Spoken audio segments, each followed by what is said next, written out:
right. Let's get the team ready.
Gamers with the raid.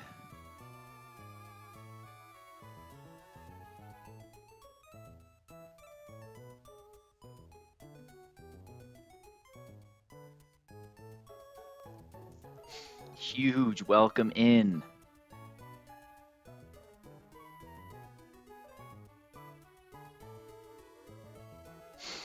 All right.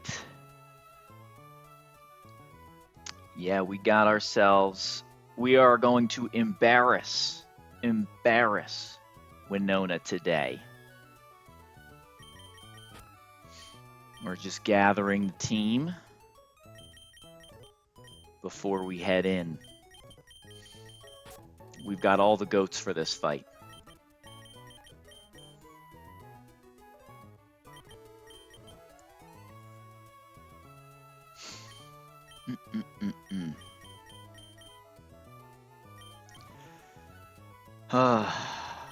One change from yesterday. Yesterday, I thought I was going to bring our disappointing Lycanroc. We made one change, and that removed the risk.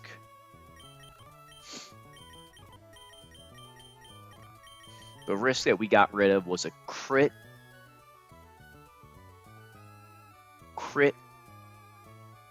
or high roll drop, and then losing a 1 in 3. So, wasn't that risky to begin with.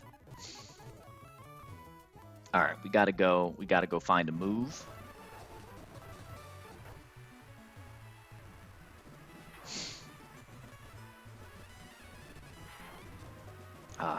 This middle section of the game is the most fun. Really opens up on you, and then just when you think you're like, I'm building so much momentum, it's like, bam, Magma Hideout, Aqua Hideout. We're looking great. We are going to absolutely demolish and embarrass Winona. And unlike our flan line, we're going to execute it properly so that we don't have to steer.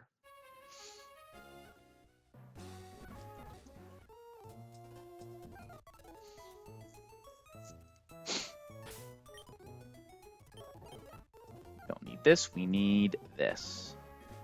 We're finally going to reteach Poison Jab to our Beedrill. Oh, I already did. Look at that. Oh, right, I needed it for what's-his-face. I love this 0 HP minus mid-defense Beedrill continuing to be the GOAT. Look at all that special attack. All right. Items. Hammy gets the Life Orb. Musharna gets a City Bee. Not even sure that's necessary, but we're going to have one. Gyarados gets a Citrus Berry. Torterra gets a Citrus Berry. And Greninja gets the Mystic Water. Let's double check a range or two here, and then we'll be in business.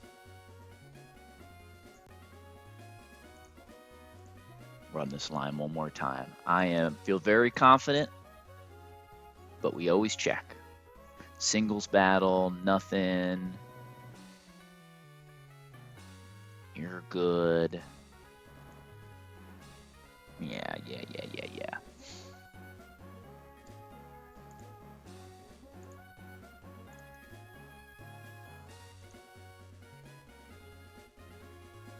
Yes. And then get you.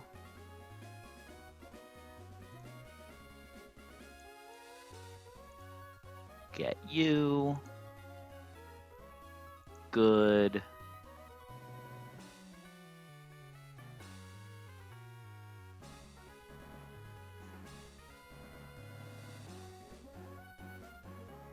I did not enjoy, I mean, I enjoyed hanging out with you today. I did not enjoy watching you suffer today. That's not how I get my kicks.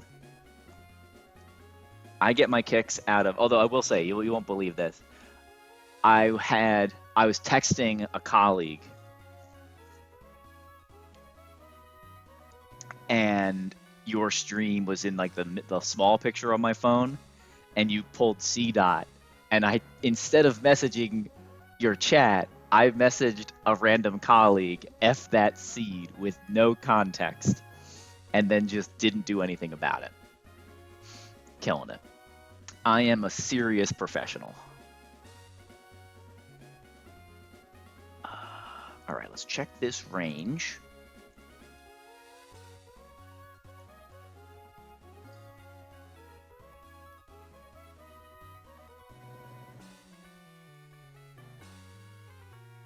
I feel dumb for doing this math, but we're going to. Good, that KOs by 1. And then we need to check this bait order is the other thing.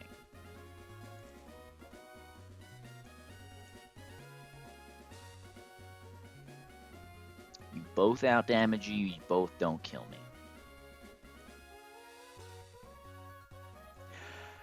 I mean, you were finding new and creative ways to struggle today. It was a little bit hard to watch at times as someone that wants you to do well.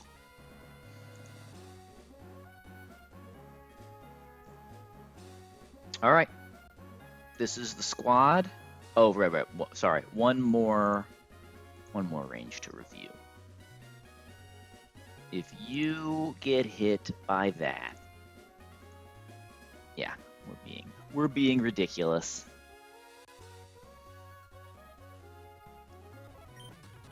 Okay, Life Orb, Citrus Berry, Mystic Water, Beedrillite, Poison Jab. Surf is what we're clicking. You're not clicking a move. You're clicking Rock Smash, sure. Yes. Yeah. I mean, look, I enjoy your streams more when you're having fun and doing well. The frustration resets are hard to watch because I've been there. I know the feeling, and I get no joy in watching people suffer.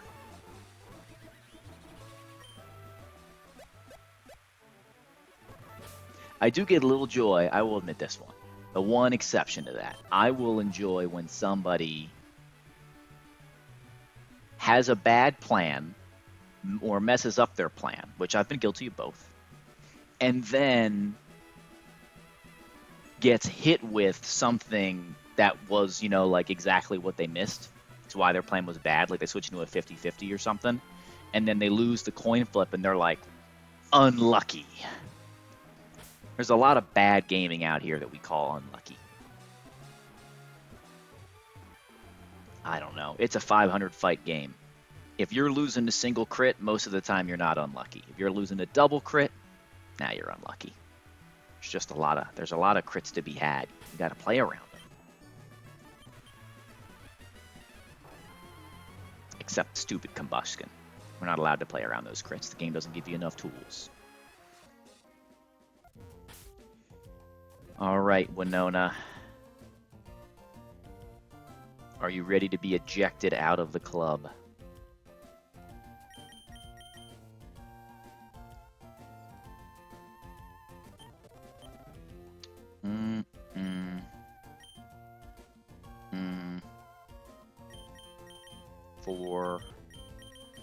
5, 6. Okay.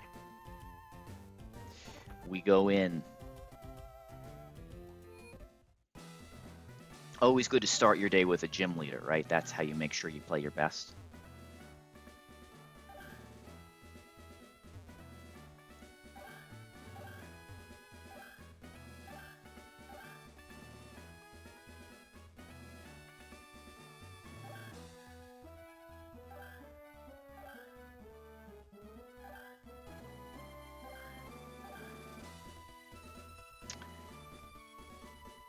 Winona, are you the freest leader of them all?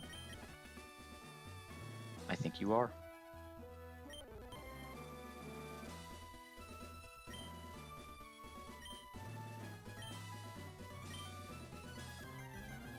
Okay.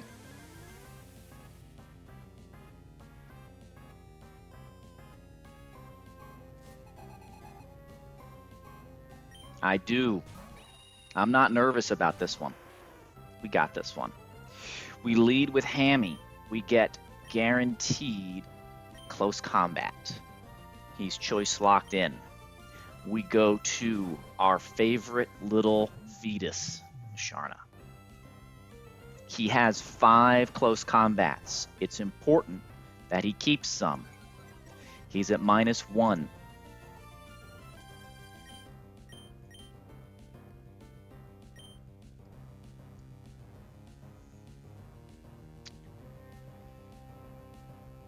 We moonlight.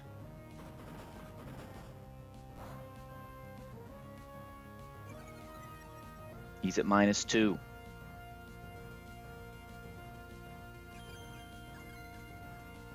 And you know what's coming. I mean, this is my classic setup.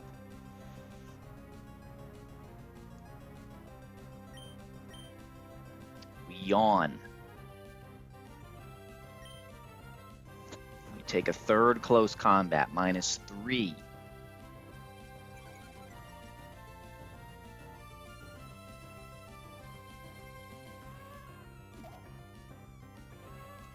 Who needs a slow bro? We future sight. He goes to -4.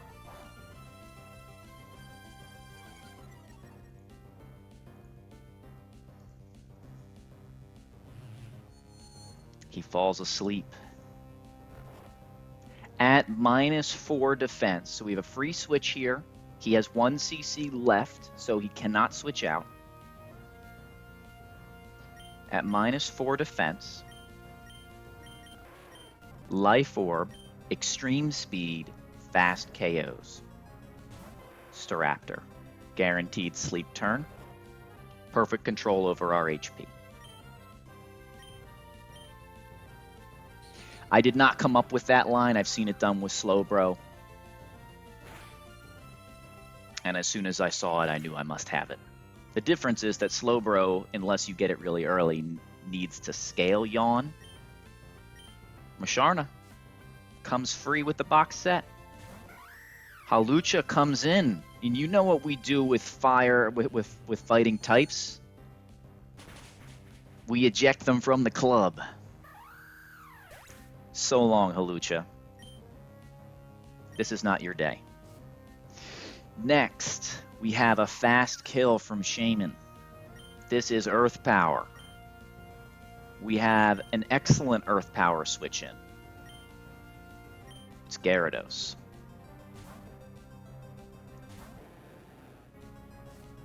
Intimidate is meaningless.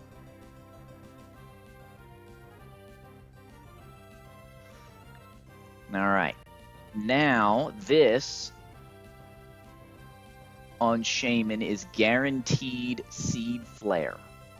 And I think we all know which Pokemon likes to take special grass moves. It's the bee. Seed Flare has an 80% chance to drop me, I believe, or maybe it's 60, I don't know. It's really likely to drop. High roll and drop, or any crit would give us random move Volcarona next. But first, we just need to KO this thing, which we do with Mega Poison Jab. We are faster with our 28 speed Beedrill, and we just KO.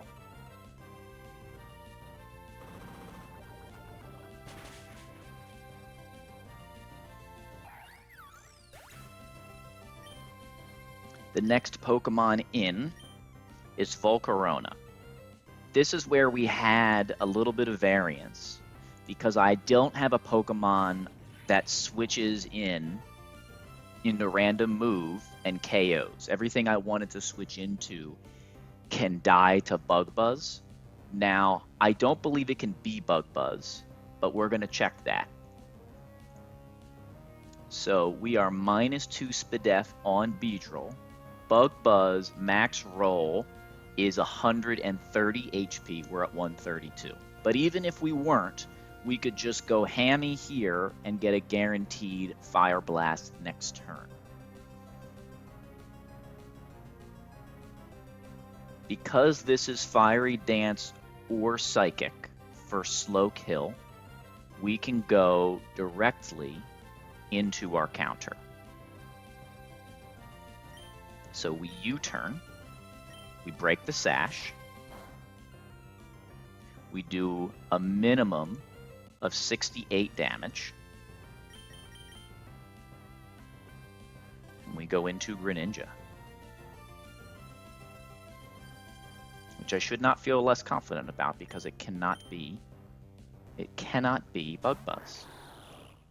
Could be Fiery Dance, yep. Our hasty Greninja is laughably faster than this Volcarona. And Mystic Water Surf plus U-turn min roll is 1 HP above a guaranteed kill. So we have that. Now, I did actually mess this up. I should have not have gone Greninja there because my line, I don't think it matters, but that was a slight misplay because I technically could have set up situations where I get Altaria next. I don't think it matters, but still, we should have gone hammy there to guarantee Psychic on the switch in, and then we had perfect control over Greninja. It does not matter here, and I don't think it mattered anyway. Celesteela already outdamaged us, and Celesteela does more damage to us than non-Mega Altaria, so never mind. This was always Celesteela, and it was never Flamethrower. So this is usually Earthquake, sometimes Heavy Slam. And what we need to do is convert this Earthquake or Heavy Slam into a guaranteed Flamethrower. Well, you know who does that? Torterra. Torterra is a surprisingly good Pokemon for this fight, despite the fact that it doesn't really counter any of the Pokemon on this fight. Although it can do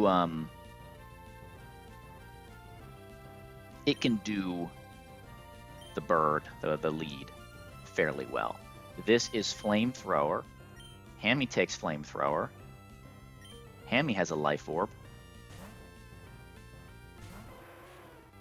And Life Orb Flare Blitz does 109% minimum. We're faster even though we're minus speed.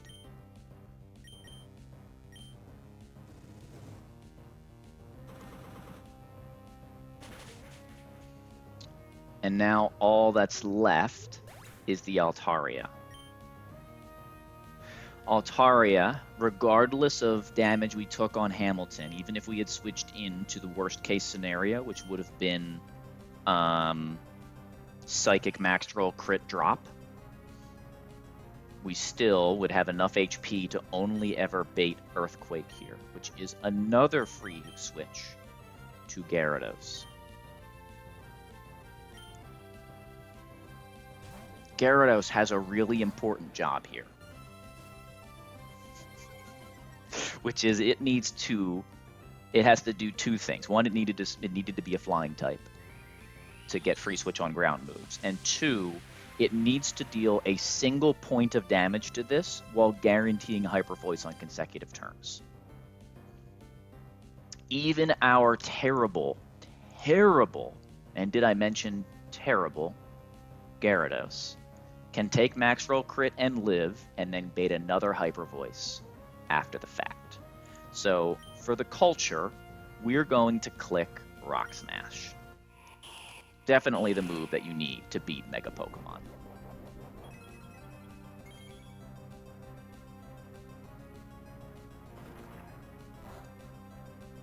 And that's all the chip we need. Beedrill does 99%. Beedrill switches in on Hyper Voice without an issue. And KOs even without the speed drop.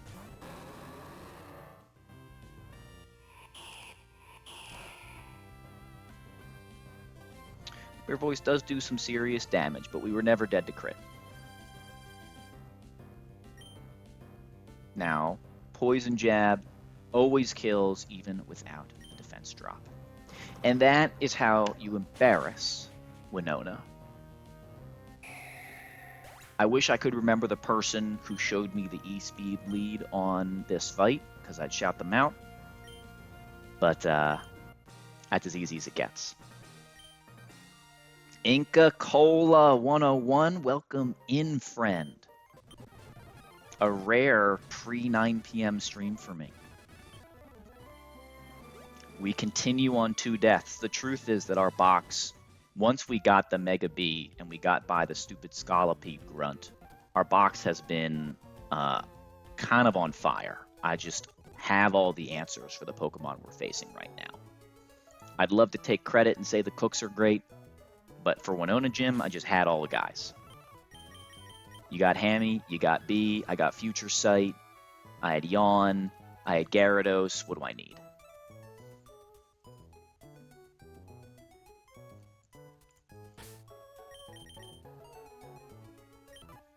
Yeah, I think this is one of the easier splits.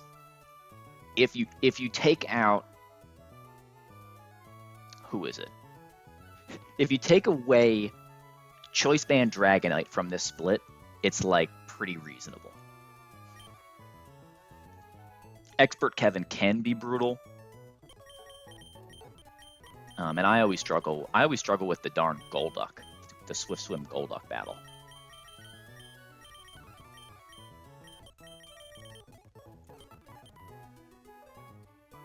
Yeah. 7 deaths. Look, it doesn't really... It's not about the deaths, it's about what's in the Alive box, right? I mean, what I wouldn't give for a Corviknight right about now. Shout out McCormick, the GOAT.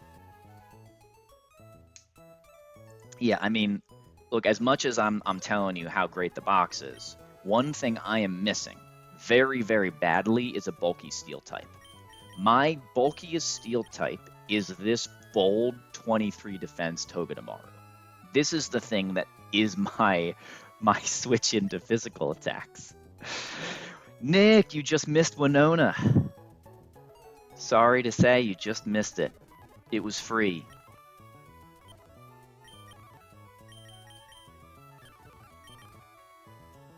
We set up a Yawn Future Sight on close combat so that we could KO Hawlucha on entry. Beedrill killed Shaman. U-turned the Volk. Greninja KO'd after the chip. And then we pivot back to Hammy and KO Celesteela. Back to Beedrill. We chipped Altaria with Gyarados. And KO with Beedrill. It was totally riskless, totally free. Not only does Beedrill usually make it fairly free, the combination of Hammy and Beedrill made it absolutely free. This line could be repeated by so many people. But the E-Speed Future Sight thing is a pretty cool setup.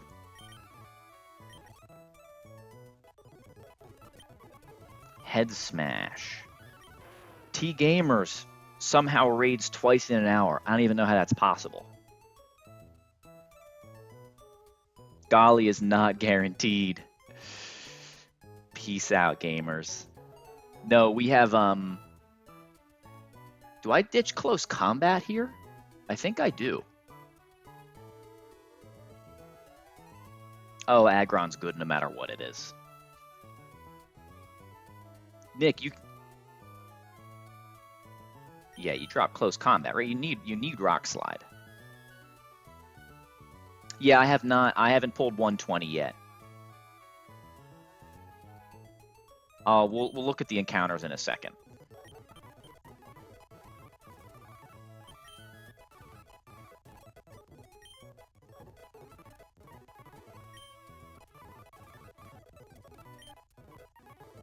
We're just going to level up. We're going to level up a large portion of the box.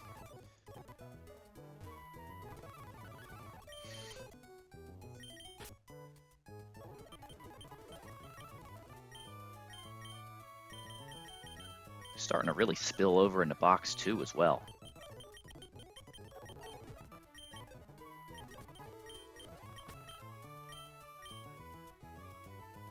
$120 Kecleon is here.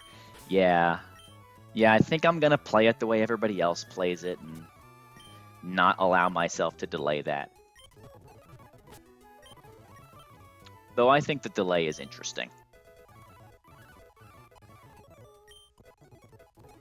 Because you can, if you treat the Kecleon, the guaranteed Kecleon, where you get the Devon Scope as just a cutscene like Poochyena to start the game, then it allows you to open up things like delaying till Safari Zone and trying to roll an Octillery there, so you can get guaranteed Golly and then pull a 120 goat. Like, to me, that's interesting because you really want Golly coming up here soon. And having to try and get by without it seems compelling gameplay. But I'm clearly an outlier, and so I'm gonna run it the way everybody else does.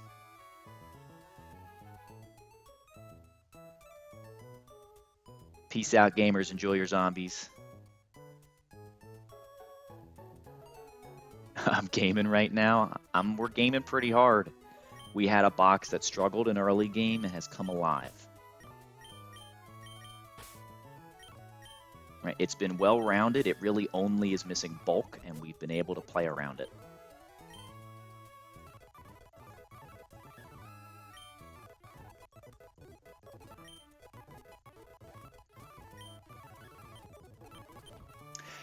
This is the other one I struggle with. Do y'all keep Power Whip? It feels like you need a guaranteed hit, and I don't want to lose any of these moves.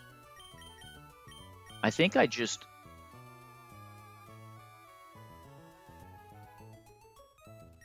Yeah. I think I'm going to not take Power Whip. That's probably bad. I've taken Power Whip every time I've had Delmise, and I've never clicked Power Whip, or I've had to risk it when I did.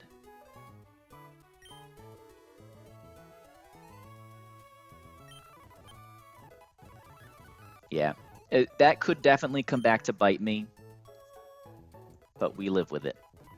We made our decision. I don't like variants.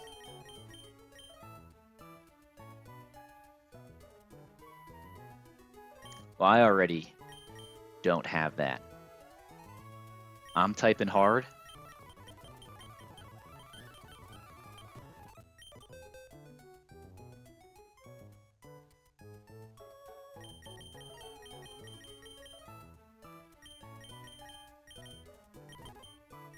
Wheezing, Trode, Azu.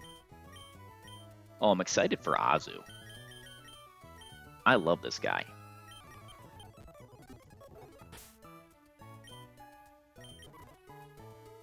Yeah, I don't even have Giga Drain. I just want this. I wanted the Steel move. I probably don't need it on that. The Anchor Shot's probably the move I drop. But with Steel Worker, it feels like you're supposed to keep it.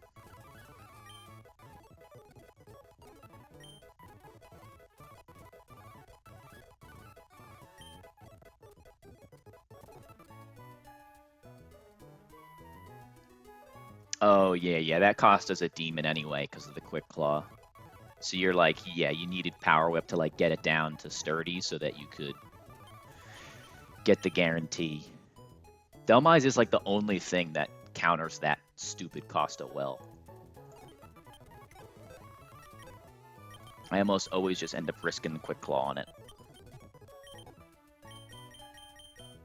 Oh, sorry guys, got a contractor here. I'll have to be back in a bit. Not sure how long it'll take.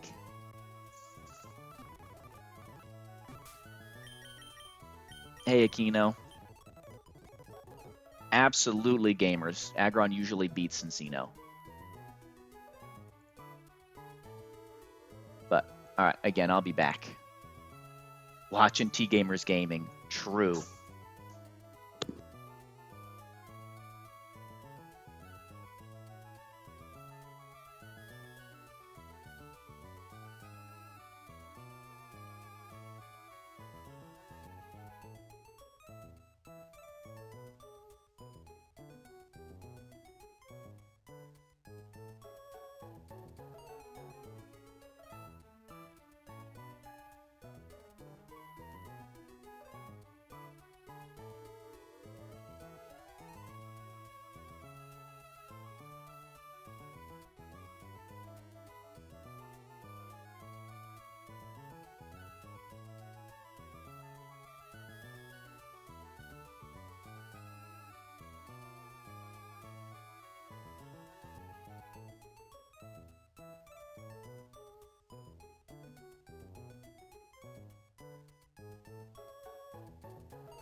Okay, we are actually here, gamers.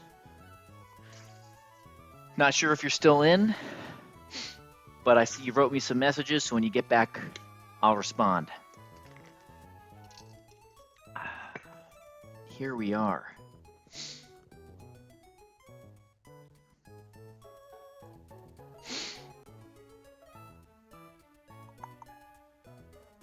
Okay. What do we want to do here? Well, first of all, let's get on camera. And then let's start planning this fight. Okay. So we can go Archeops Rock Slide for a KO. What would that get us? It would get us random move Swampert for slow kill. Or we could pre-damage for Psychic, which sounds pretty good. So let's look at that. Because you kind of want to delay Swampert so far into this fight that you don't care. Oh, baby, it's a Breloom line. So close. So close. I tried, Breloom. You're just, yeah, eventually you will fall off. Oh, and we should export our guys. I know that we're not overjoyed at the IVs and natures of our new Pokemon, but let's be clear. Golly and Slowbro are two S-tier Pokemon. Slowbro, I might be over-exaggerating a little bit, but I don't think so. I don't think so at all.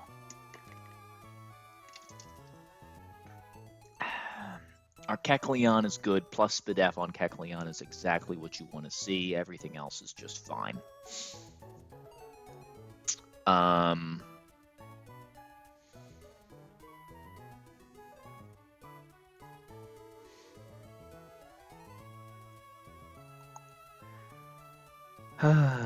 All right. So again, we have Hardstone Archeops. We pre-damage to be dead to Alakazam Psychic. And then I think our Gren is faster. That's crazy.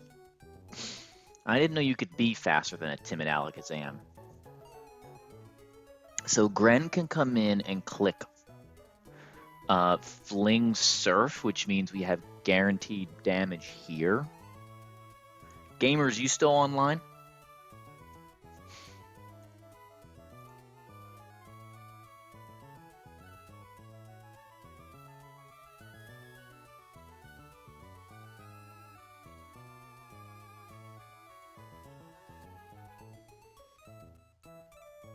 And then,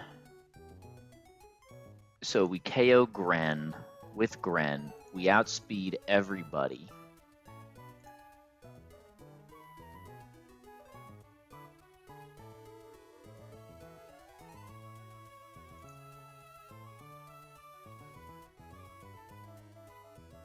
Okay.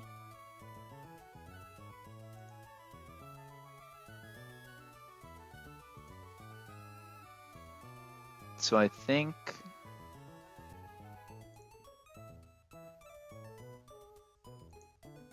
do you outdamage me? You do.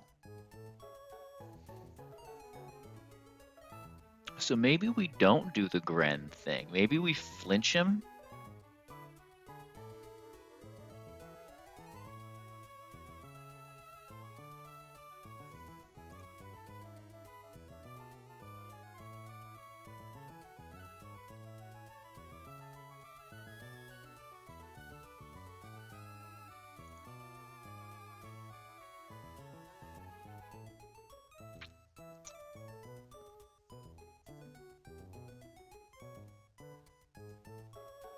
And then go like, I don't even know.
Hmm.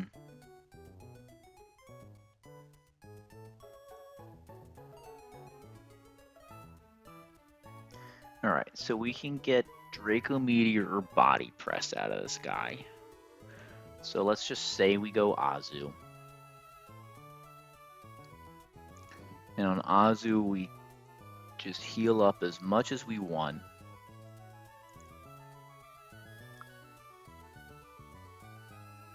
So then we're going to get Stealth Rock Earthquake.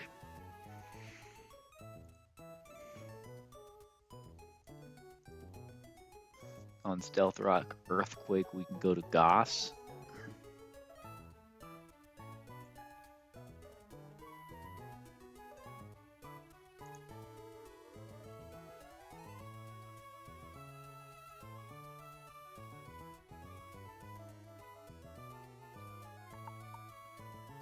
Uh,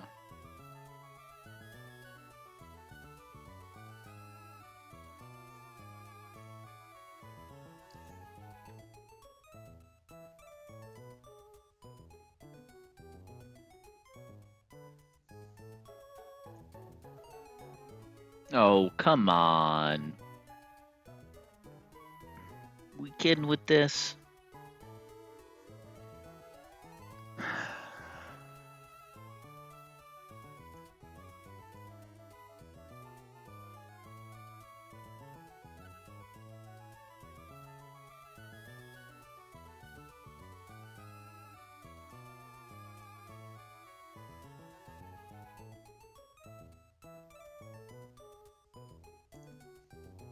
What if we just do like the Torrent Surf thing, right? We go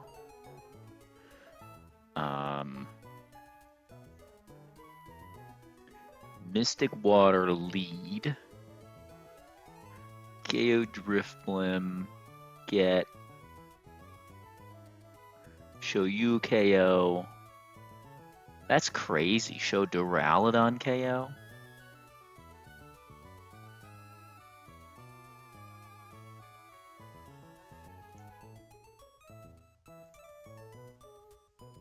Okay, so we'd still get Zam. Sure, it saves us a slot.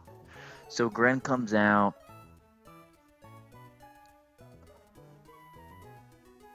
Zam goes Dazzling or Signal Beam.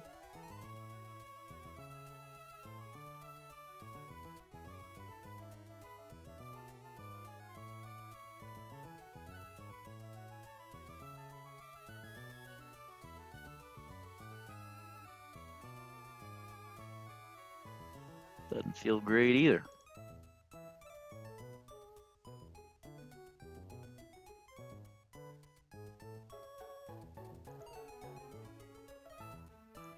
We struggle with this fight. Why do I struggle with this fight? No idea.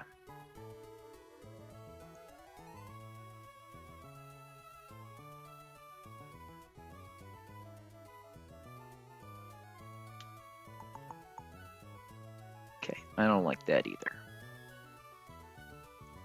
So it's fine. We go Archeops lead, we go into King's Rock U. You fling the Zam and do 50%, and then we go Togi. And does Togi not die to double crit?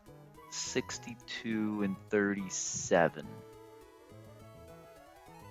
That looks like more than 100%. So Togi's got to be level 70. 70 works. 70 with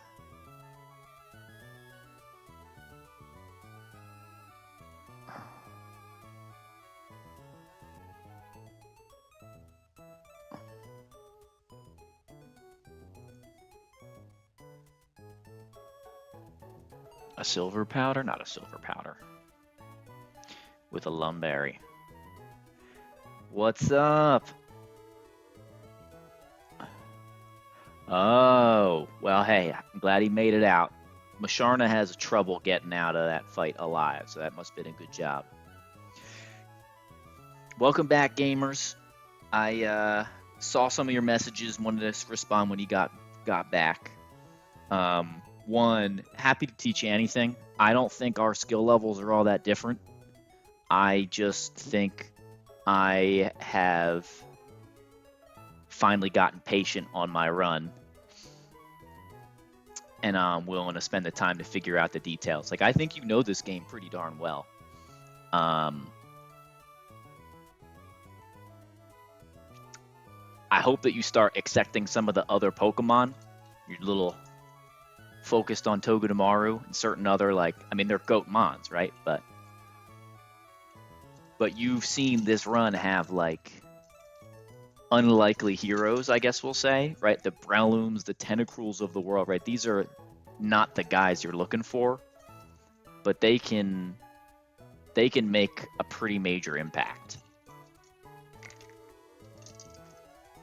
And for me, that's some of the fun. Don, welcome. I've been chatting with you, haven't seen you. I am currently struggling in the builder here, but I think I've got something started.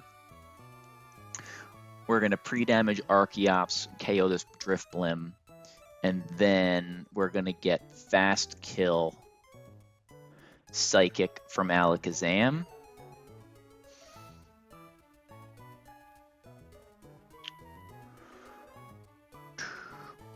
Oh, wait a minute. No, never mind. Never mind. We're going to go to... Oh, never mind. I just tried to throw. I was going to try to King's Rocks flinch the Alakazam, but it's inner focus, which of course it is. The annoying thing about the Zam is that it has overlap with Signal Beam and Dazzling, so you technically can't do your classic Beedrill pivots.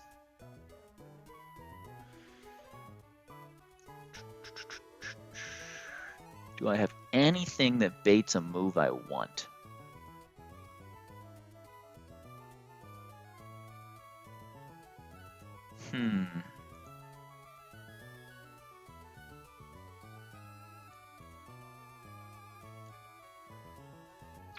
We did. Oh yeah, let me take you through. We now our Slowbro is adamant 3 defense, which is a bummer. But for all those people that were judging my delays, here's what we did. We went over to good old Route 114 here. And we said, "Hey, sorry, let me back up. We were looking at 120 and we asked ourselves, how do we get ourselves a Golly out of this?" And so you look down here and you go, well, wait a minute. I had Quillfish. I have Muck.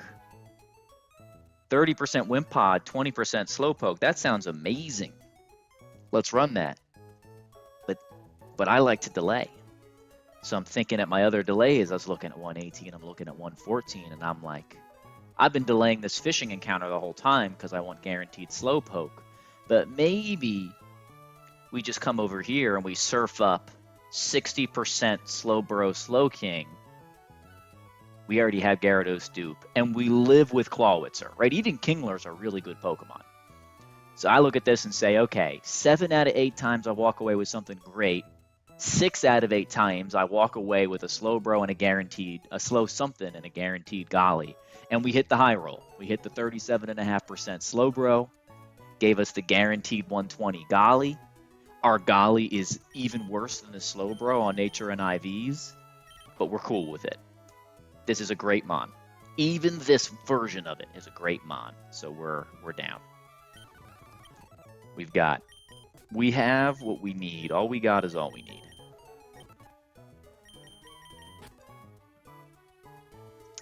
Yeah, and honestly, I am a big fan of plus Spadef on Golly because it allows you to live some pretty crazy moves. And in my offline days, I had a pretty niche scenario on E4 where having a 1 defense Golly with the high Spadef ended up saving me. Because I had Assault Vest, and it allowed me to play around Focus Blast, Miss, Drop, or Crit, and never trigger an emergency exit, but always trigger it when it took a close combat on the same turn. It was kind of cool. So I am accepting of low defense Golly. I think my last one was 1 attack, 0 defense, so I feel right at home. Akino, did you just do the side quest run today, or were you still did you do some of your legit run too?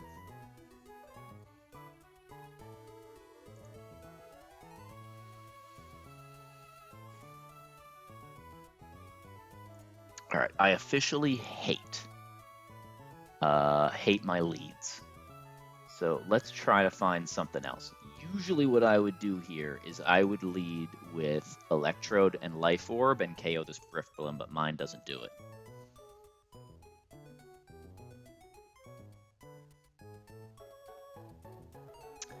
Yeah, I didn't hear. I just knew you finished the gauntlet, and then I saw you running Penguin, and I was like, oh my god, he wiped. And you explained that you weren't, but so you're just doing the Penguin thing today?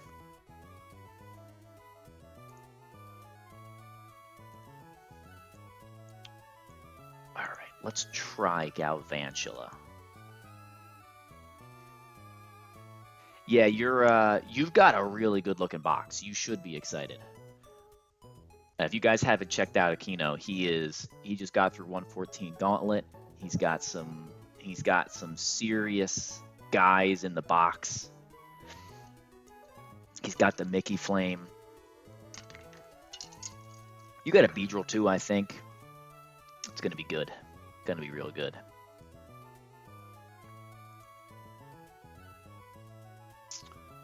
All right, Galvantula, 82, 86. So what do we want to do here?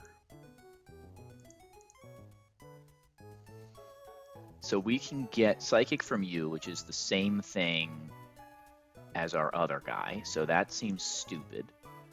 So Galvantula would get us guaranteed Draco. And we were looking at this before, and this is decent.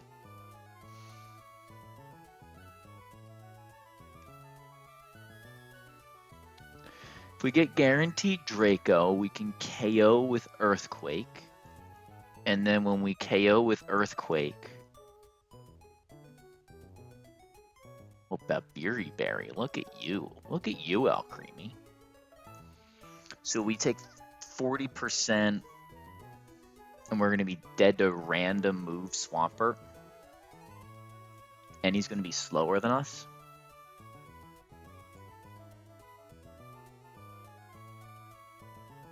I'll be honest, I love delaying.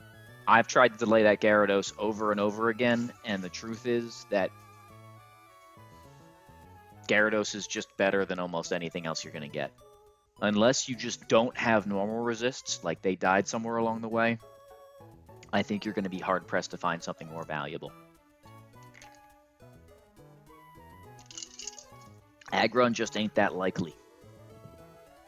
And I think the other delays are totally ridiculous. Like, there's no reason to wait till level 95 cap to go get one of the dragons. If your box isn't good enough to beat E4 by that point, you probably already wiped.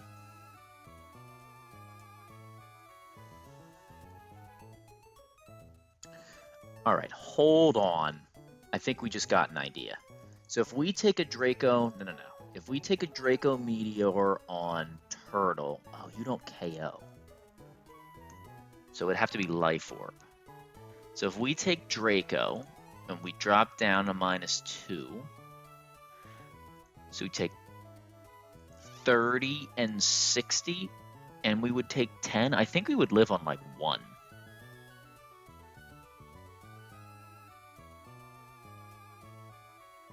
The 2.5% Guts Ursa. I don't, the code does not allow me to have Guts, right? Who would be Guts? Conkeldurr, Sheer Force.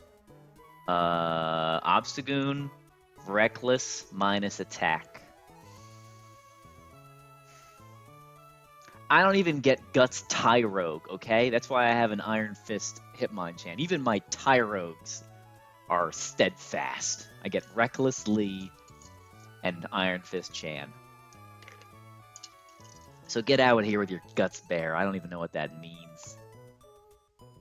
Yes, minus attack Goon has been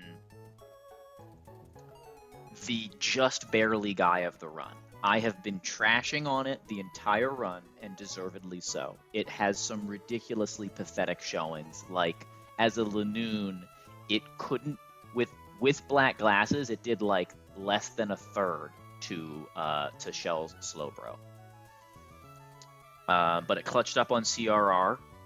It other sad low lights. It couldn't KO Vito's. It couldn't one-shot Vito's Alakazam, which I know has a focus sash, but ignoring that, it couldn't do 100% damage without damage boost on an Alakazam, the least bulky defensive Pokemon I've ever seen. But then when Knockoff showed up, it was pretty good. Or sorry, when Sucker Punch showed up, it was really good. And it still got Detect. Scary Face has been useful a few times.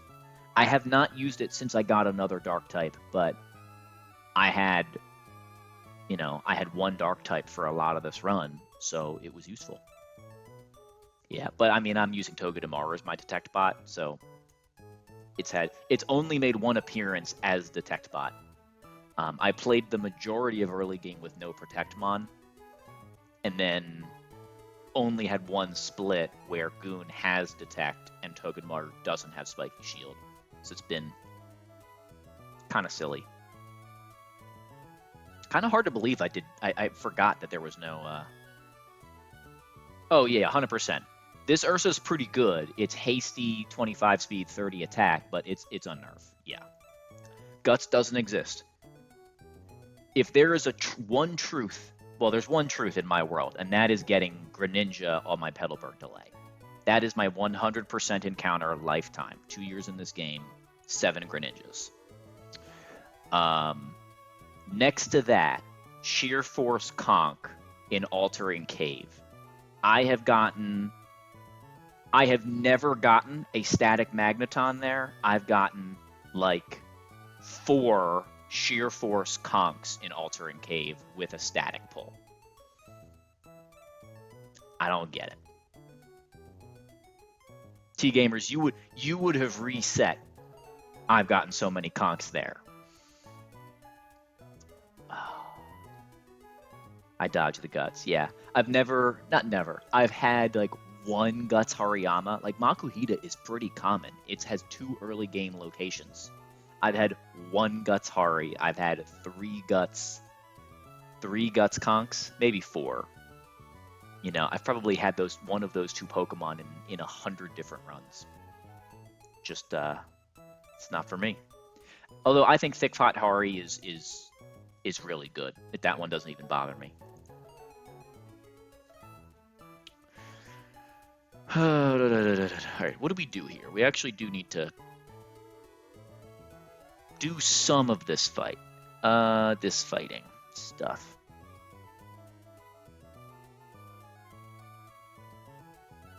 Don't even start with the I get prims like you get Toge's, dog. I don't want to hear it. You probably had 4 Toge's today. I was there. Petalil? No. This is maybe a Groudon counter. It'll be there. Yeah, I delay evolutions like I delay encounters, you know.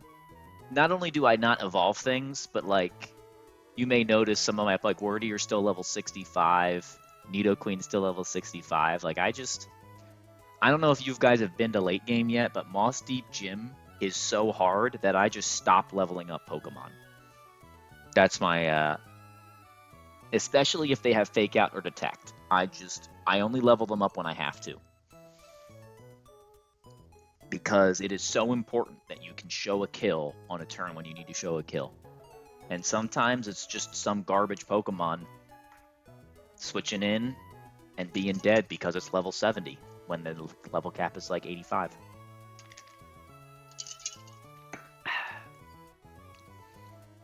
I am making it nowhere on this fight. Alright, Galvantula kills. We get Duraludon. Let's just take the Draco Meteor and have him go to -2. And then he's going to click Body Press. What I want to do is kill this with Life Orb Torterra.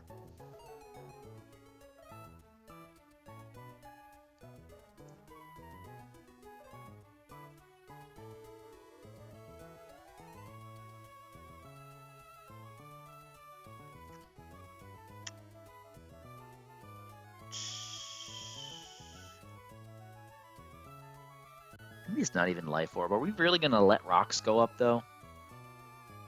I feel like that's a bad plan.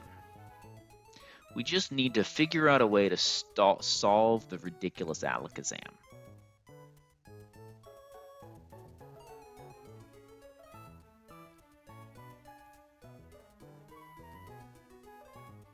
Shadow Claw is kind of cool. Overheat does nothing.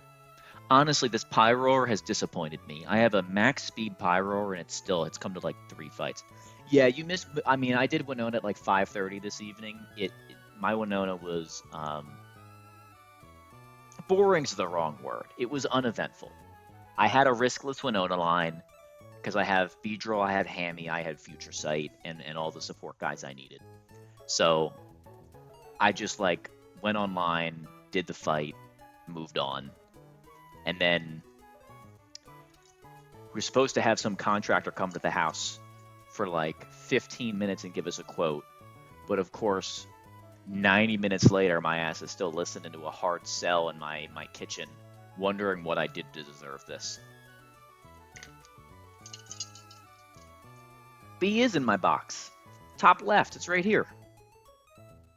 I don't have Mega B right now because I removed everything from the box. There you go.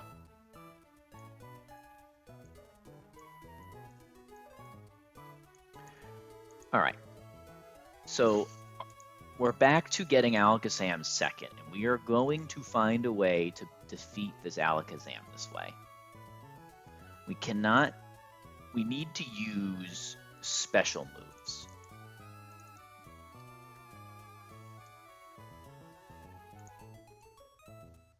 So maybe we stop being creative and we just teach. Yeah, that's what we're going to do. We're going to stop being creative. Yeah. Well, thank you.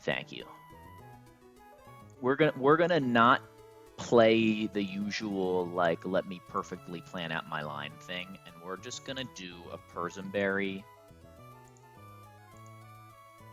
on my Muck. We're gonna teach it. Wait a minute. We don't have to teach it anything, do we?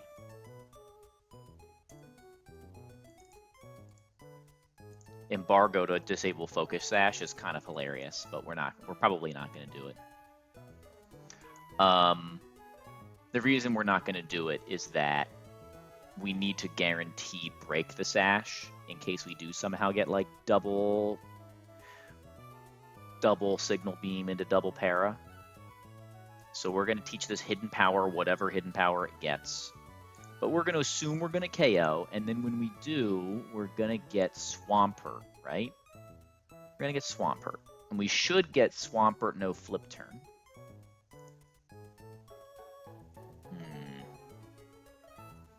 I do think this is worth doing Beedrill stuff, because then we can get guaranteed Earthquake. So we try to get the Beedrill version of this. And he can't click.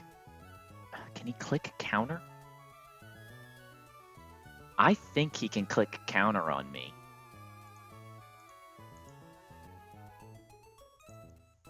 Let's go look at the doc. I'm pretty sure he can still click counter because I have all physical moves. Yeah, it's like plus 10 max, right?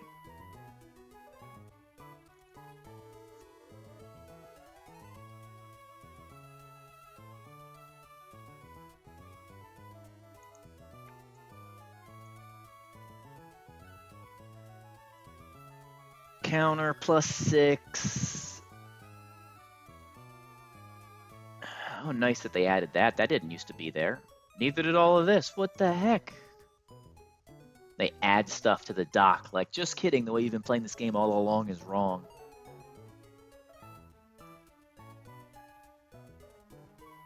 Yeah. It used to just say starts at plus 6, and then it had these two things. The other text wasn't there. I mean, in fairness, like, we know that we keep finding new bugs. It's just funny to see them change the dock, too. All right, so we have all physical moves. This part is true. And then if target can, so these two can't stack, right? We can't both be true that we can KO it and we cannot KO it.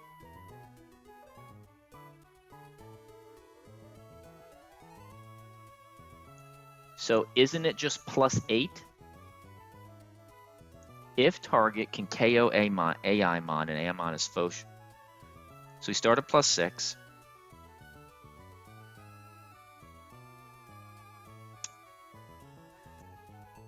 I guess we still don't technically know if counter sees damage. Like, if it knows the damage that it's countering, then it would know that it kills me and get an additional boost.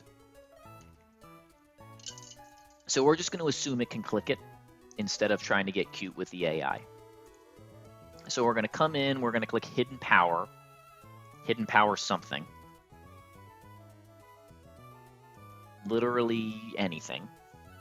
And then we're going to go Beedrill, and we're going to do that like 4 times until our Beedrill isn't confused. And certainly one of those times he won't 4 times Signal Beam confuse me.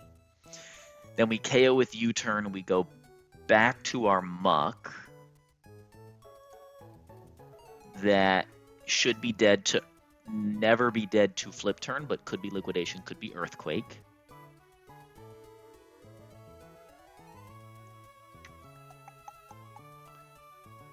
Does our Eldegoss Life Orb KO? I think it does. So we take a move on Eldegoss. We Life Orb KO this dog.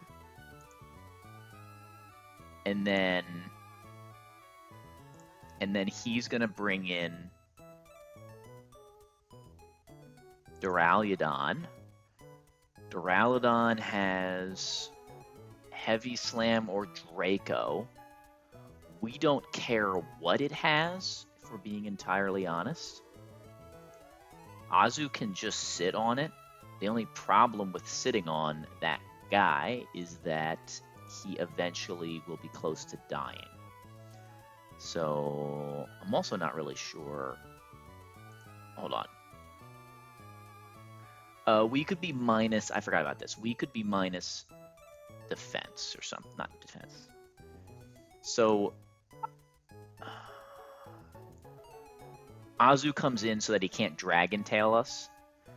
And we do a little bit of damage until we have the Earthquake KO, and then Alchemy just doesn't do anything to him, and Heavy Slam doesn't do anything to us. All right, this is fine. We do have to do the pre-damage and stuff, but this looks technically not riskless, but it'll effectively it will be.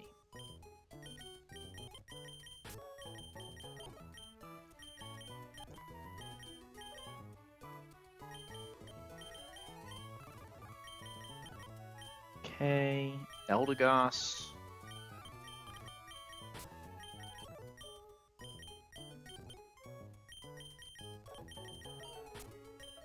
Azu. It's funny how much I like Azu, but I don't actually bring it that often. I wonder if Azu beats the Dragapult on Aqua Mat.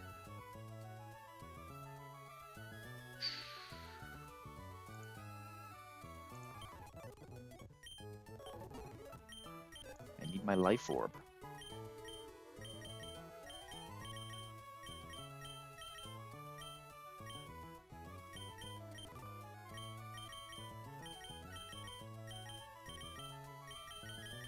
As much as I've complained about Greninja, my Greninja is so good. So freaking good. Heartstone. Muck gets Persim. You get Beedrillite. You get Life Orb. Thank God my Goss has been modest, because the 2 special attack just does not do the job. I don't even think Azu needs a berry. We just need to not kill it.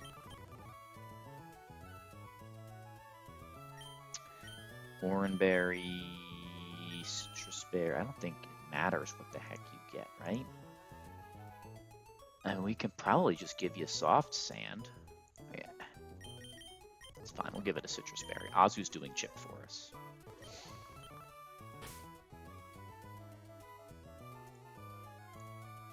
All right, now Archeops needs to be dead to Psychic. Not all the time. It just needs to be dead to one roll. So...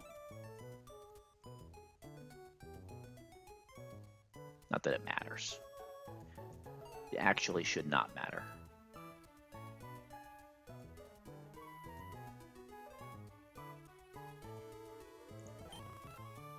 There's you. Anybody else need 3 damage? I don't think so. We just need to go teach Muck a move. Hey, we can fly now. We don't have to go... excuse me. We can just go fly over here to Slateport and get hidden power. That feels so good.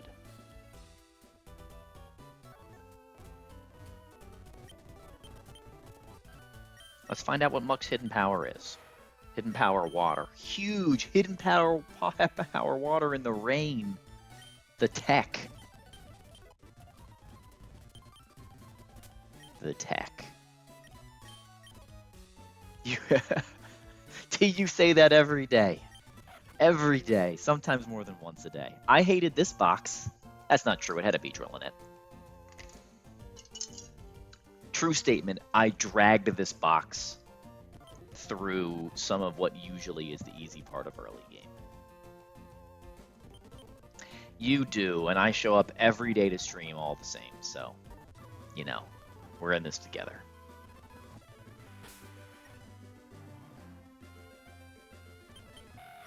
Hardstone, Purse, Beedrillite, Life Orb, Oranberry, Citrus Berry.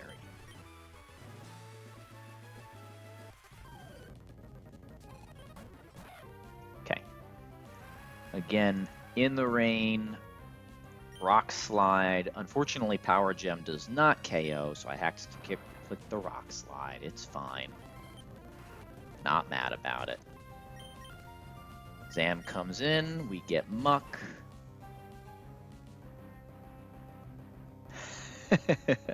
It's part of being a dad. Hidden Power, Water. Oh, I really wanted counter there. It was going to be so satisfying. Okay, and then we could just take the KO, but we don't want to. We would rather get the U-turn KO. There's Dazzling.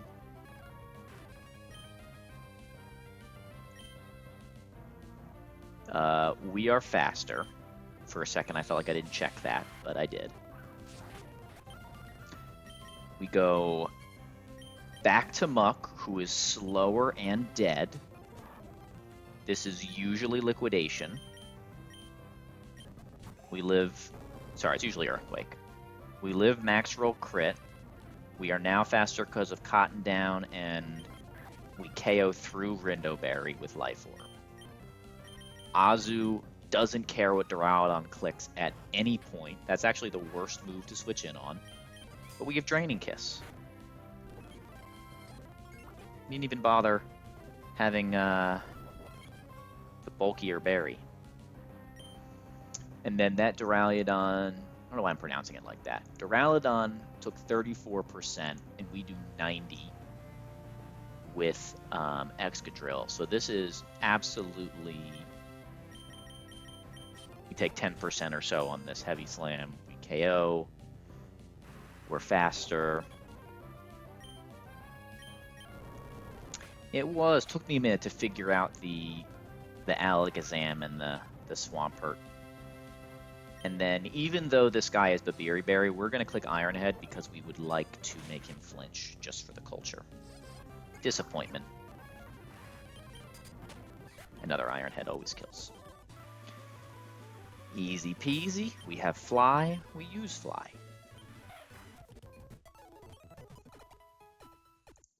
Next is the double. And I believe this is still in rain.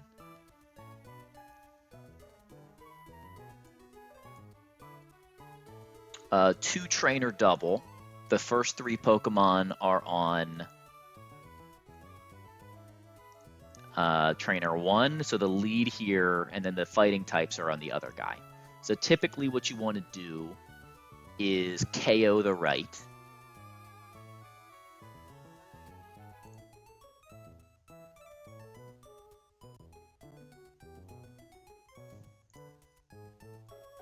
And the right side also comes with Swift Swim.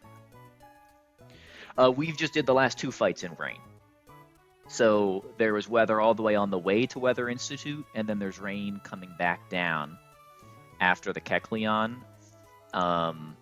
This is actually the last fight in the rain, right? Then they show you the Stun Fist to let you know that there's no water Pokemon around. So this is the third of the 3 rain fights. And what we would like to do,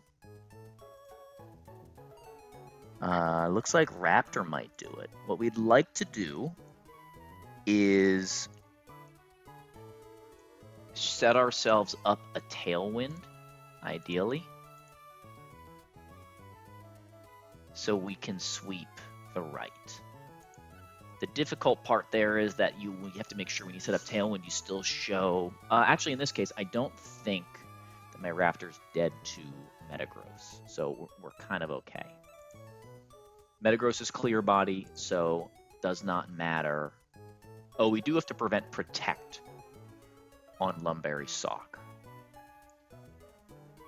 So there's a little bit of effort we got to put in here. So Raptor can clear the right. So what we want to do is go Tailwind, Dual Wing Beat. Yeah, Tailwind, Dual Wing Beat, and then Brave Bird. KO the right. Have 1 more turn of Tailwind. That sounds really good. So that means we need to start taking some damage on the left.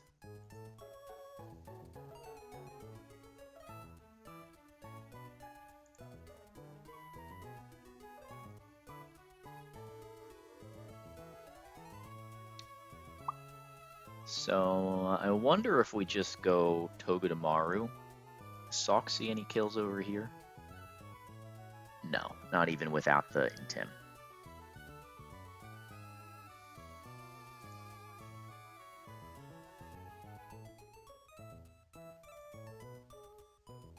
One of the hidden nice things about Togedemaru is that it allows you to keep all your other Product guys under-leveled for gym battles.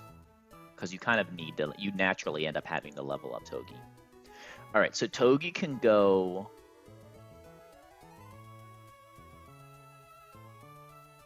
Spiky Shield turn 1, and we just pre-damage way down to like Zen Headbutt range. Then Tailwind goes up, so we can U-turn, KO the Sock, and Atwin will fast KO the Sock. And that means we got Zen Headbutt, so we can go into Obstagoon. Obstagoon takes 0 damage because we KO'd the right. So we just need to be pre-damaged to be dead to Meteor Mash. We always love full control on this team. Poliwrath doesn't matter because we'll be killing it with our Raptor. The only real question is, will there be a possible KO by Metagross on me after I KO Poliwrath and take 33% recoil? Yes, Meteor Mash and Thunder Punch will see a key kill after my recoil.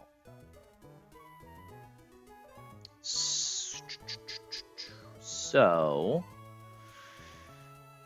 this is the 3rd turn of Tailwind. We have 2 Pokemon that are faster than Metagross, even if I Iron Ball. 1, 2, detect, yeah. And how much have we done with Togi? We've done a maximum of 14. We've done 12, sure. So we're not KOing it with the guys we have on the field.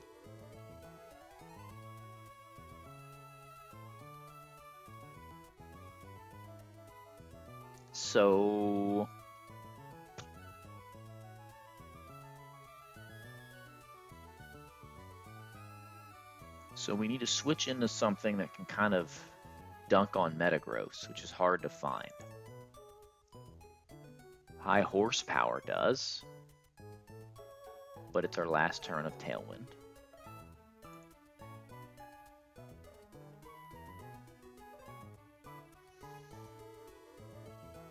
We're still in rain, and he's Assault Vest. So my Fast Fire is Pyroar. Watch this. Pyroar does 40%. Thanks, Pyroar. Thanks for playing.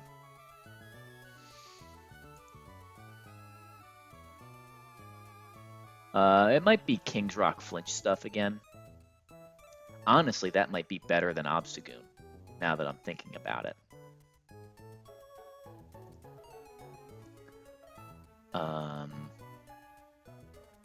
Or the other thing that I usually have done on this fight. Let's just do it. Let's do the Chiargali way. So we get the Zen Headbutt. We switch in, because we're already clearing the right. We just need as many free turns as possible. So we get the Gali switch in on Zen Headbutt. It puts us back out. So now we have Togedemaru again. So we have a full second cycle of Fake Out, Spiky Shield, U-Turn. Let's think about timing there. And the good thing about Togi, I think, is that Iron Ball will make me slower. Nope, it won't.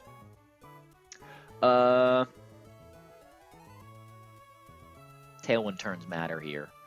Tailwind, KO, KO. Now he sees a kill. But it's Tailwind, which is Protect. And then it's KO and switch. Togi's back on the field. We KO you, Fake Out. It's not perfect.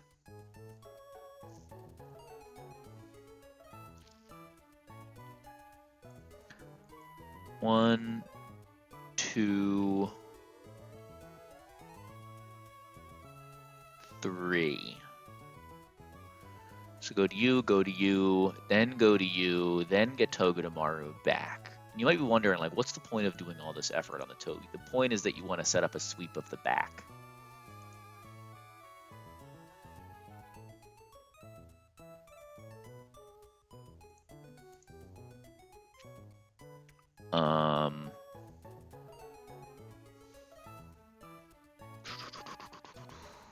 Who sweeps the back?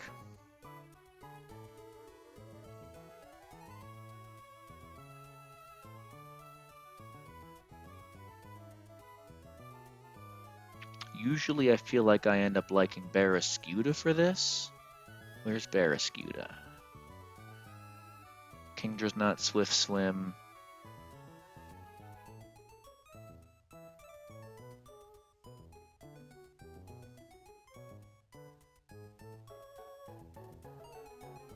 Am I blind? There he is. Skewda has close combat. I haven't used Life Orb yet. So yeah, Life Orb Skewda sweeps the back by itself. So all I have to do is get Skewda on the field in a position to KO Metagross. That feels pretty doable.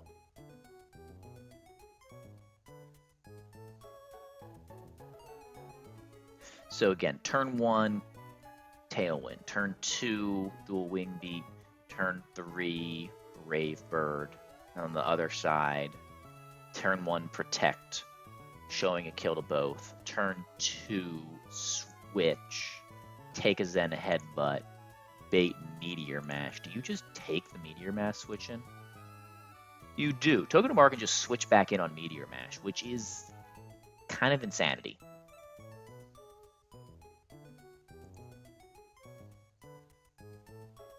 So 1, 2, 3. That means that Togedemaru is going to have Fake Out active when we're dead on the opposite slot. So we want Togi to be Iron Ball. We don't need Gali at all, but we'll bring it for backup. Metagross has taken 12.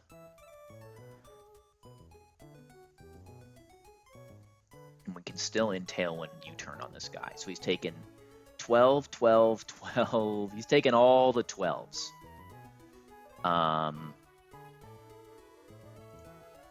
And that means he'll be slow killed. I actually think this works. This is kind of funny. Just Togi just dancing on him. Right? He's gonna take iron bars on Zen Headbutt. Then I'm gonna switch. I'm gonna U-turn out. So he'll take another 12. He's taking 24.6 if we're being precise. Yeah. It is indeed a no-brainer.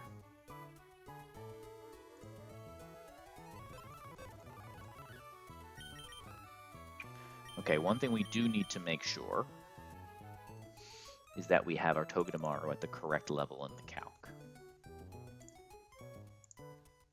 So we don't mess up this pre-damage and die to crit. Oh, no, needs to be level 70. That's kind of funny. Okay, 1...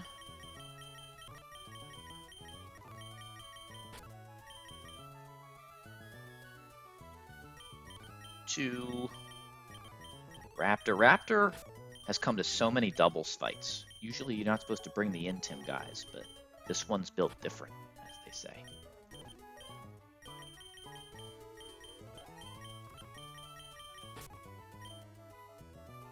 Okay, and then what else? I think the last thing that we'll bring is Torterra.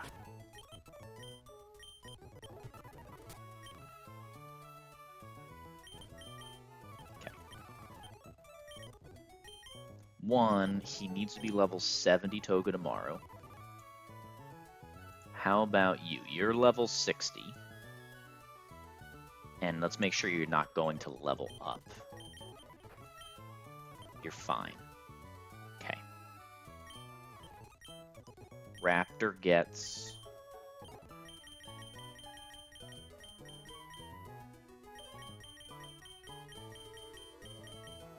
Sharp Beak. The Iron Ball gets the Iron Ball.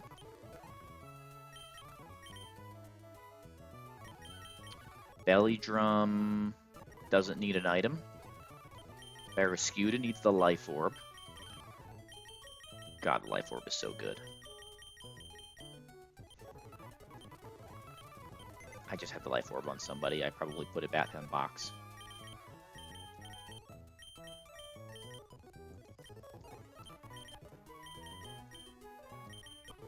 It says careful because I'm being careful. That's my mood. First I was thriving for a while, but then we started being cautious. Now we're starting to open up again a little bit. But I was legit afraid to wipe to Weather Institute Grunt 1. I really struggled with the calcs on Bridge Rival as well. Even though at the end of the day those fights were fairly risk-free, they didn't feel like it. It was hard to get there.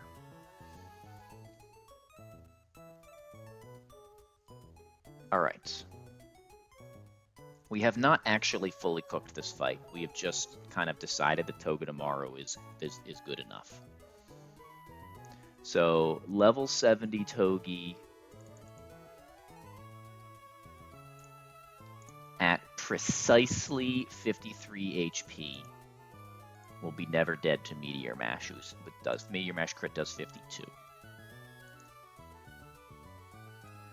Pre-damage 2 to 53.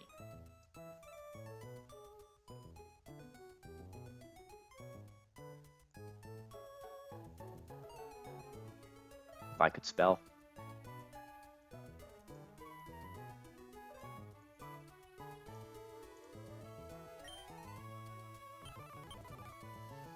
Alright, and then we need to pre-damage Gooner to be dead to Meteor Mash, but we're going to go a few down in case this thing somehow levels up. So we're going to pre-damage. 100 is the correct number. We're going to pre-damage to like 96.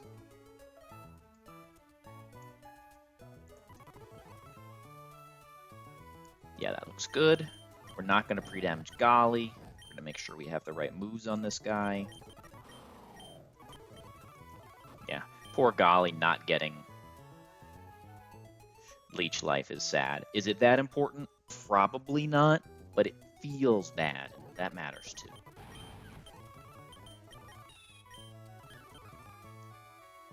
All right. Slots don't matter. It's a two-person fight. And Barraskewda will just destroy both of them.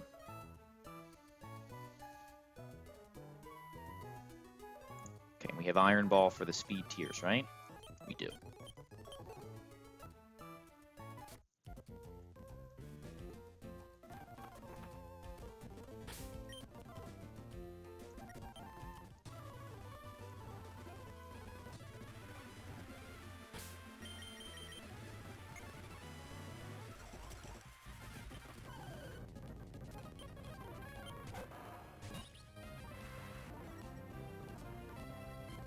Clear body's good. Okay, turn 1 we Tailwind. And then we Spiky Shield. Show me Zen Headbutt. And a random move. Sturdy is broken, but we also have Dual Wing Beat.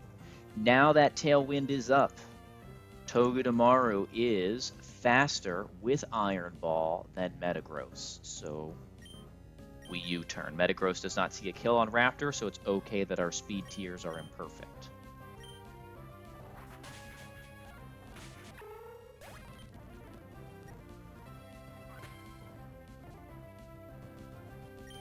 This is Zen Headbutt. Free switch. Love to see it.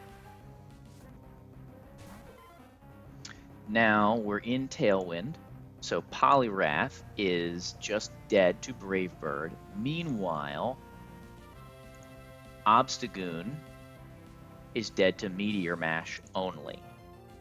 So Raptor, Brave Bird KOs Poliwrath, and Togedemaru, believe it or not, takes Max Roll Crit Meteor Mash. And importantly, deals a little bit more chip to our good friend.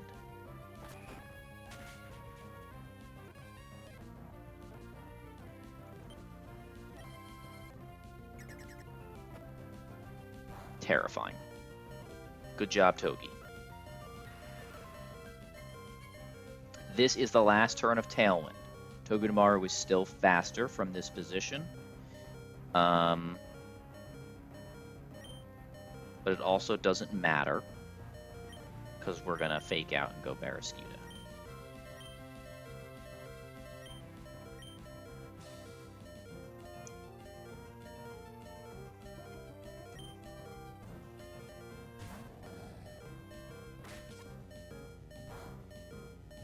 Okay, so we've done,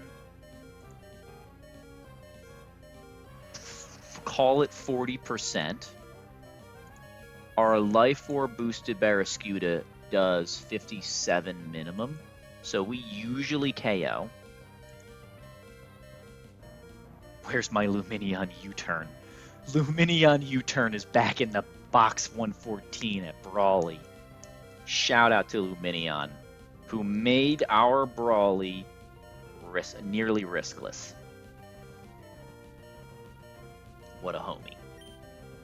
Alright, before I KO this,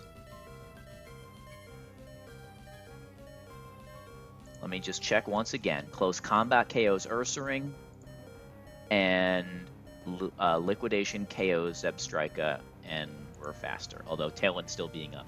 By the way, Barraskewda in Tailwind and Rain was a 900 speed Pokemon. Awesome.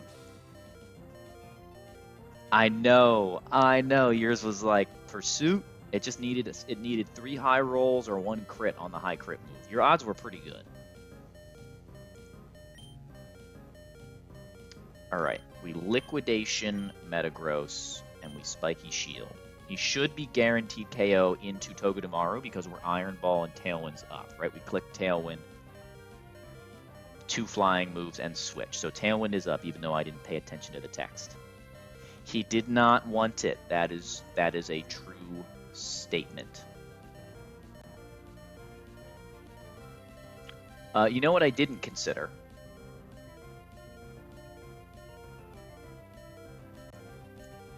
Hold on. 1 roll of Icy Wind does KO Togedemaru, so technically Metagross can live and lower the speed of my fish. It can't attack my fish. But we're still faster than everything at -1 because it's rain. Again, Liquidation will often kill Spiky Shield.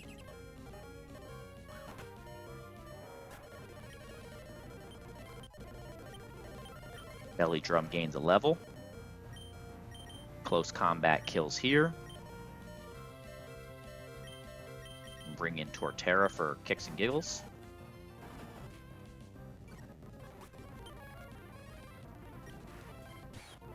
Zip Strike, it dies to Liquidation.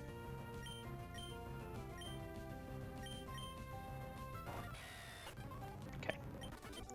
Free fight. Now I think we have some berries to collect. Psychic Gem, yes. Blueberry. Pomeg. All the Natty Gift berries coming in.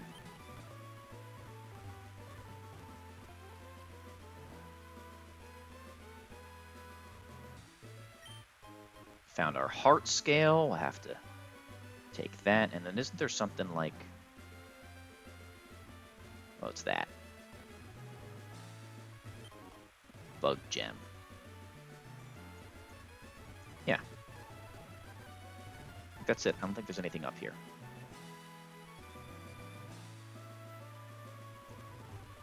Just a weird corridor. That's a Kecleon.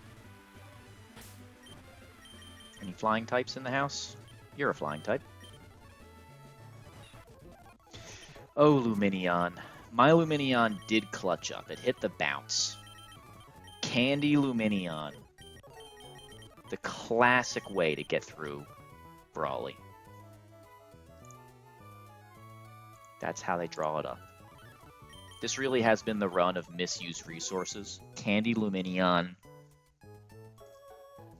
Special Attack Barraskewda. Just can't think of a better way to use my resources.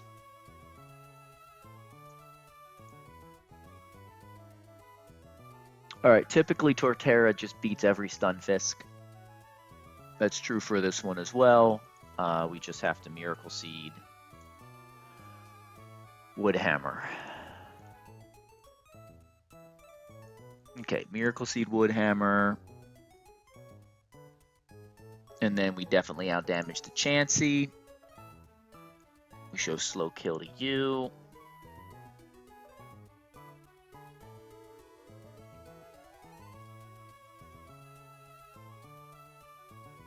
So do we just get Miss Magius for being faster than us? On Shadow Ball, Mystical Fire?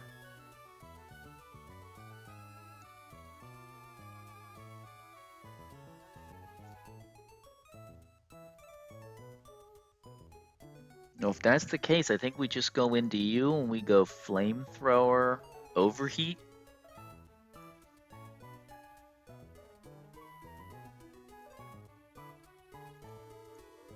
And then Chansey will outdamage us?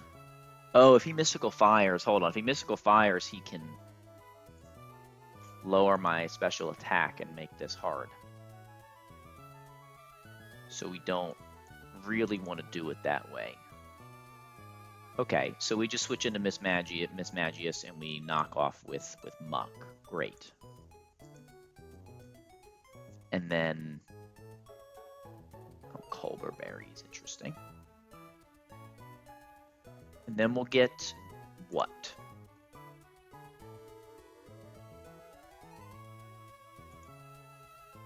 Then we'll get a Pokemon, and the Pokemon can click.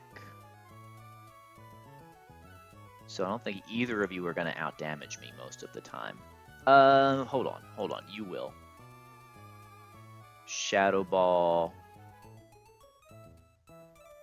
Yeah, we've taken 40%. So I think it's going to be Musharna for like random move. I don't know that I really care if it's Musharna.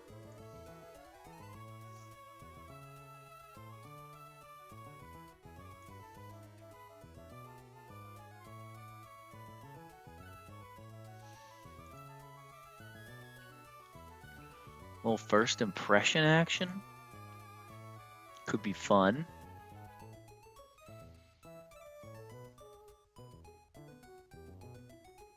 Musharna is so bulky.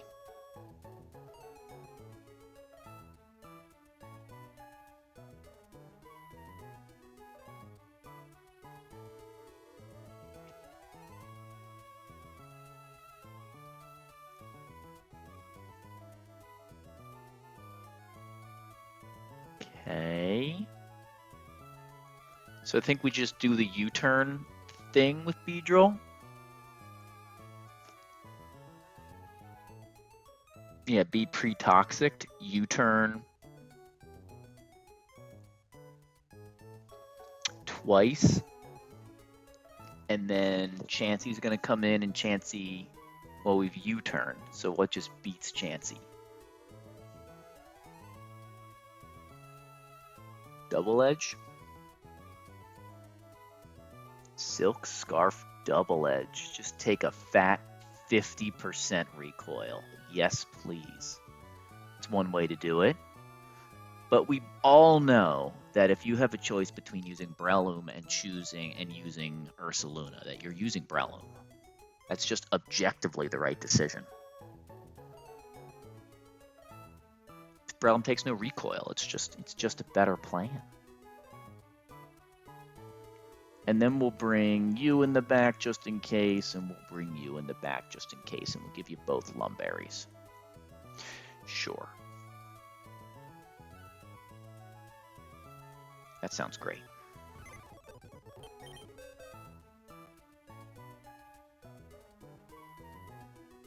Big Loom? What is Big Loom? I don't understand. Oh, Breloom. Sorry, that's dumb. I do understand. I'm just a real intelligent human.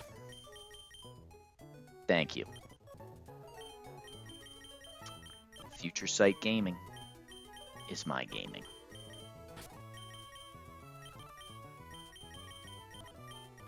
Gotta say, I'm gonna be sad if I have to boom this Muck. Muck is so useful. Me too. It's not free. It's not the Future Sight. It's the Yawn Future Sight free switch.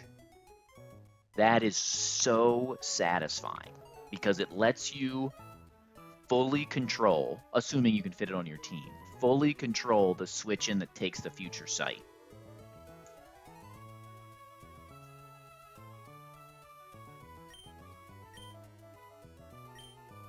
I don't know why I haven't seen more people do it.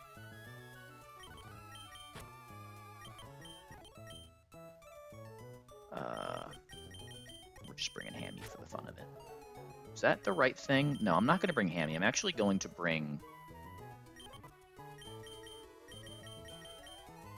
Yeah, I'll bring Hammy. It's fine.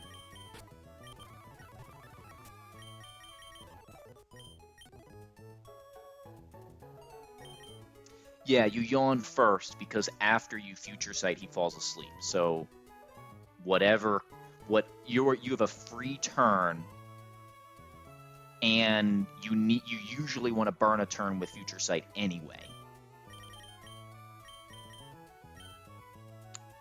You know, the added flex with the Staraptor thing there is that you're doing like the whole time you're doing that setup, it's dropping its defenses with close combat, and then so you also get the priority kill with a slower mon. That's a very satisfying start to that fight. You take like 40% on one Pokemon and delete 2.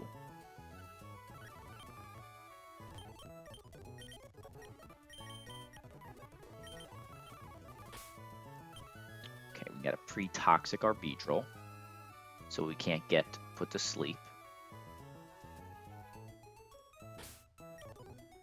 And then Muck. I don't think Muck actually needs anything. And then you're gonna get... I guess I give Muck a Lumberry just because there is a sleep Pokemon. I guess we just go Chesto on all the backup people. Chesto, that's a cherry. Are you holding a cherry too?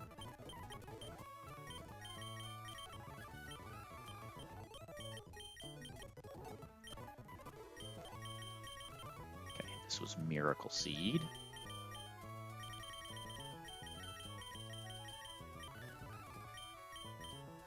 And Breloom, did you need an item? No, just raw dogs it. Here, have a berry. And we're certain about Miracle Seed? Yeah. Alright, let's get in there. One thing we do want to do, we want to change our Muck to say Hidden Power Water so we don't think we have Embargo in the calc.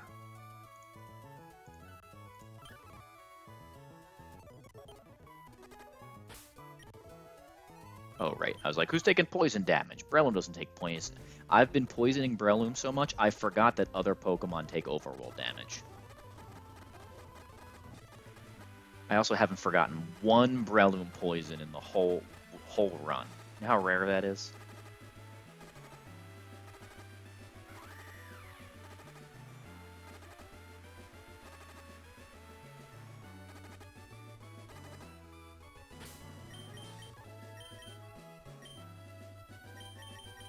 Super Potion on you. Full HP feels great. Free pivots.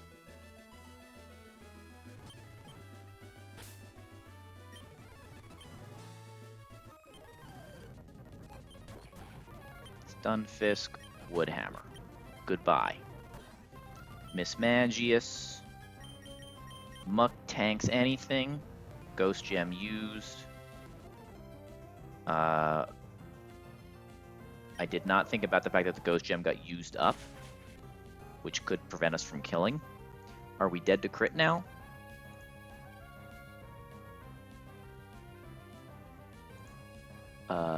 Max roll crit of no Ghost Gem is 76. No.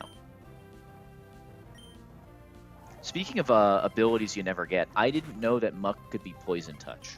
I have only ever had Gluttony.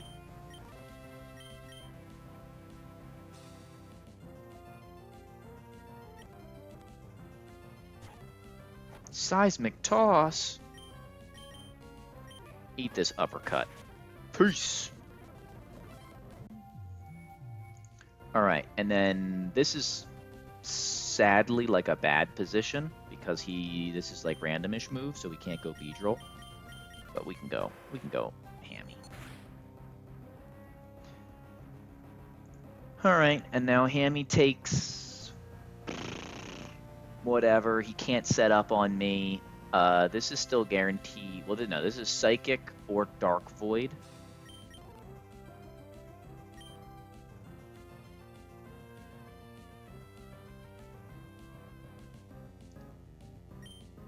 So we can just go Muck.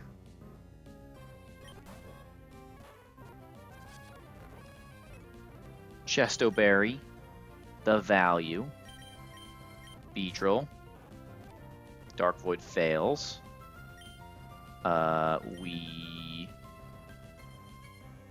U-turn, right? We don't KO this thing, it's too bulky. Correct. This is Psychic.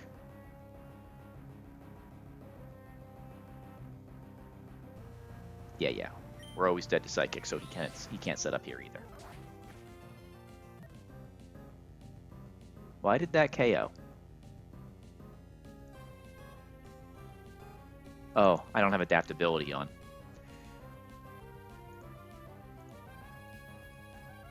It was still a range. Leech Life would have KO'd. That was pretty unlikely too.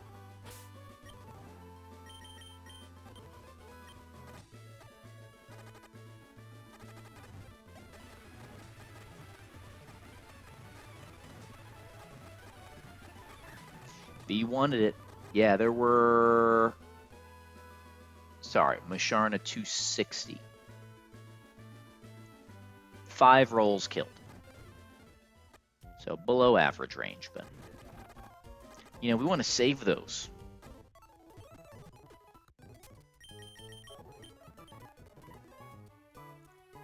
All right, we're moving now. We're moving. Now we have Shukaberry Drakealgae. But you know who doesn't care about that? Unnerve Ursaluna. The value.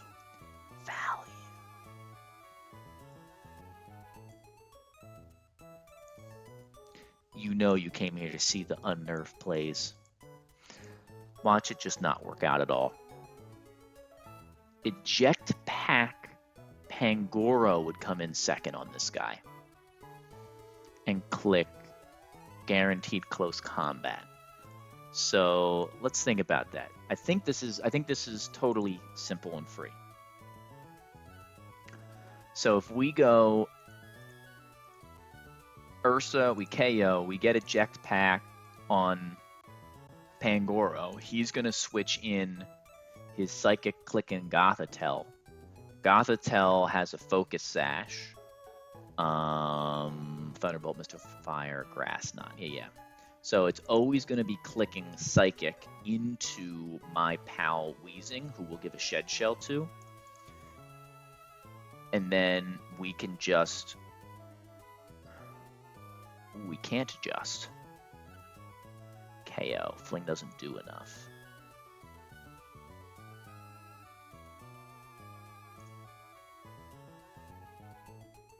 Interesting. Potentially not quite as free as I thought.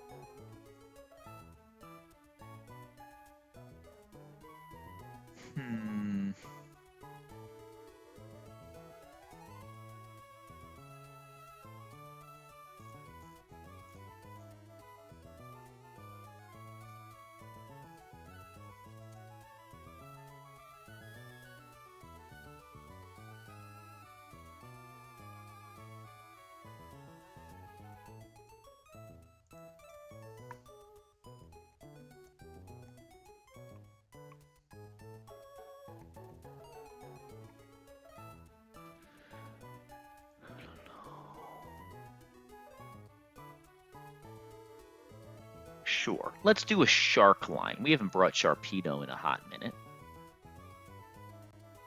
Let's bring our level 65 Shark in on Psychic. Let's flip turn out as he goes Thunderbolt Grass Knot. Yeah.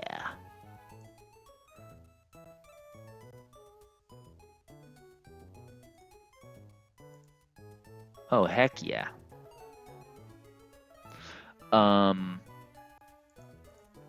What level does Sharpedo need to be to KO this thing?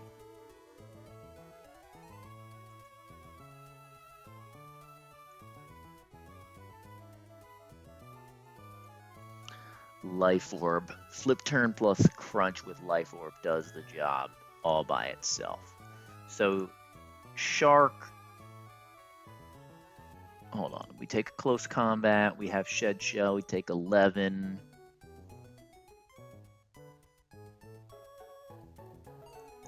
if we take 11, sorry, if we take 52 and 18, we'll be at 30. Then he could get Thunderbolt. It's not technically riskless. All right, we'll think about that for a second. Then we would get Petal Dance on this Lilligant. And so that's U-turn with Beedrill all the way, and I think Petal Dance makes him confused, not me, right? Confuses the user. Yes, we get guaranteed Petal Dance. We KO Lilligant with U-turn. Or Leech Life if we really want to.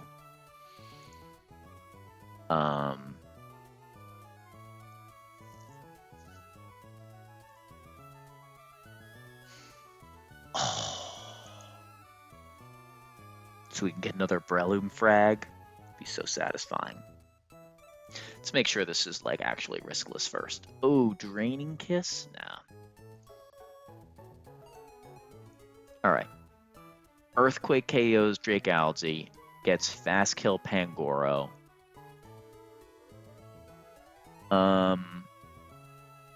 Maybe we take Fast Kill Pangoro on Beedrill.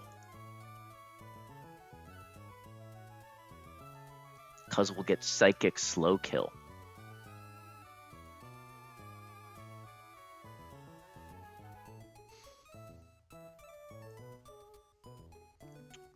And if we do that, what happens if we get like Max Roll Crit? Max Roll Crit Close Combat is 72.8. Max Roll Crit, that is 29. We could technically die to double Max Roll.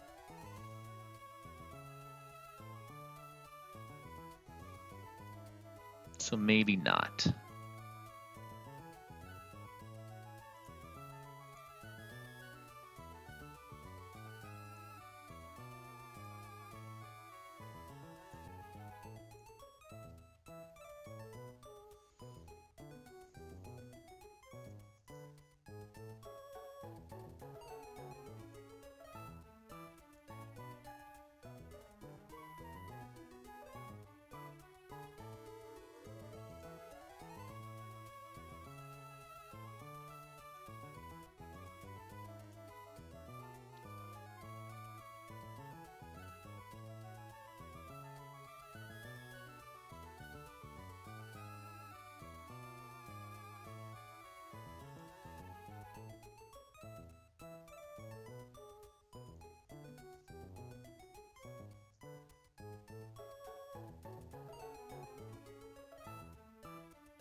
So maybe we go Bear into Wheezing. Does Wheezing just beat this later? Wheezing does just beat this later. Okay, so Bear into Wheezing. Oh, but Shed Shell knockoff is a problem. Right. Can't be losing our Shed Shell. Do we have a better lead? No.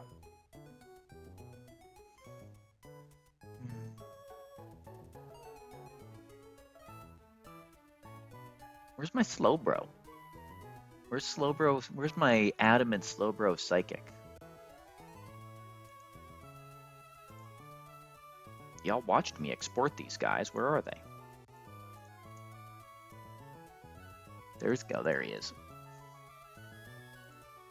Slowbro not doing. Oh, you're right, because it's physical. Wait, is this? Could this be? Could this be Wordier Zen Headbutt time? Is this your moment, Wordier?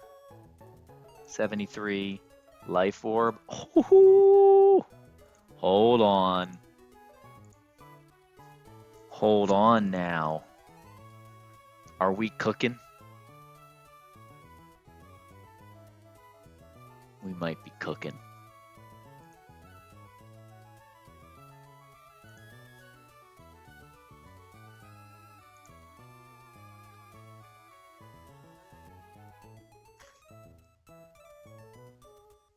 Oh, we're so doing it. Wordier. We asked for this encounter. We're using it. Alright. Level 73, Life Orb Wordier KOs Dragalge with Zen Headbutt and baits. And then we're going to be pre-damaged to bait Petal Dance. We switch in B on Petal Dance. We Leech Life to full. We bait Psychic.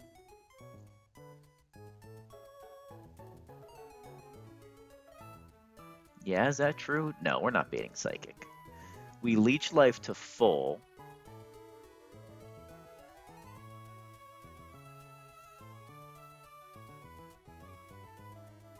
Oh, this is satisfying.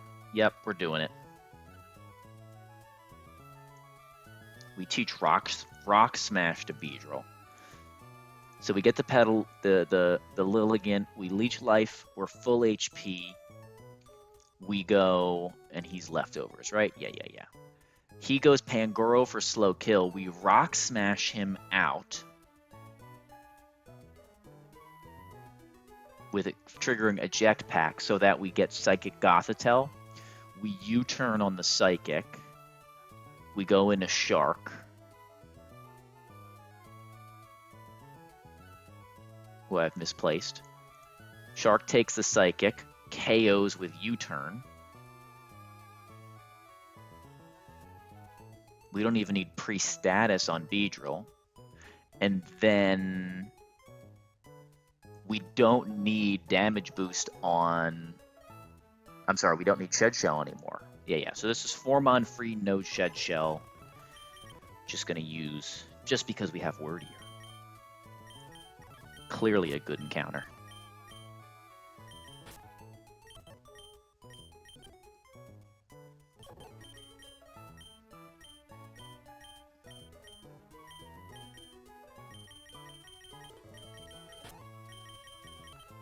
All right. Beedrill. Beedrill's coming. Is this the first, like, Shark appearance? I think it might be. We're not even leveling it up.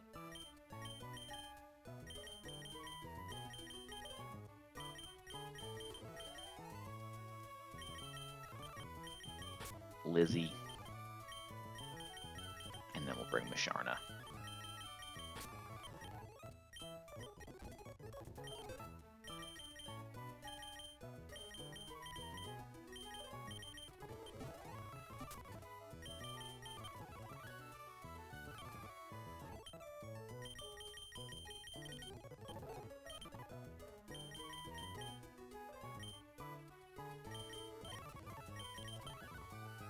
Okay.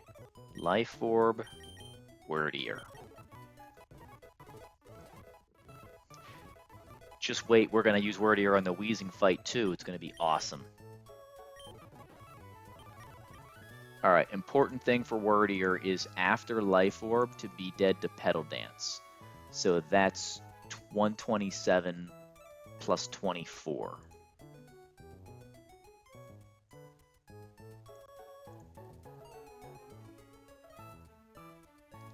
Free damage.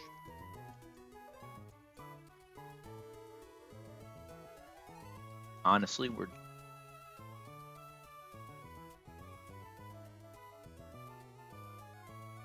No, we'll do it right. 151.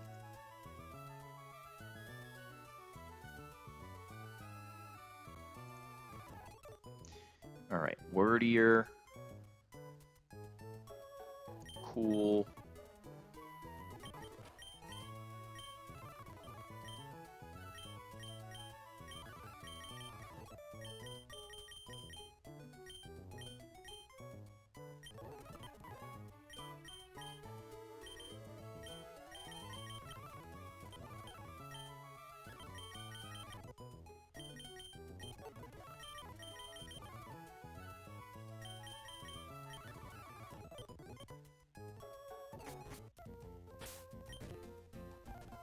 And then Beedrill needs Rock Smash to trigger Eject Pack. This is a very satisfying cook. Simple fight. But anytime the game throws something at me, I like to make a point to show how easily I can counter it. Eject Pack Shadow Tag. No Shed Shell needed. KO, Beedrill, KO, Eject, U-turn for on Dark, Flip turn, Lizzie wins. Yeah, you got this. Double check Word Ear is the right speed at level 73. Yes, slower than 2 Pokemon, but only one of those Pokemon will kill us. Life Orb needed. Rock Smash needed. And the Beedrillite.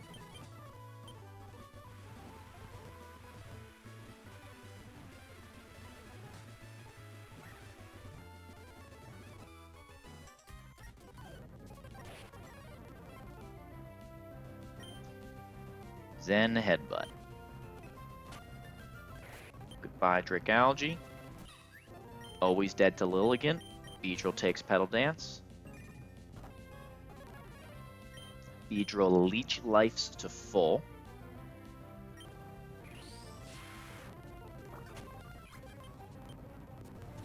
Gets Pangoro.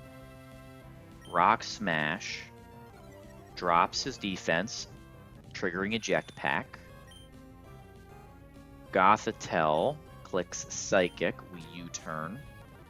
Trigger Sash. We go Sharpedo. It misses. We flip turn. We're faster at level 65. We go Lizzie. He does 30% to us. We have no items. Strange Steam always kills. Easy does it. Now, the only thing that's the misplay is I didn't bring a flying type. Now I have to run back.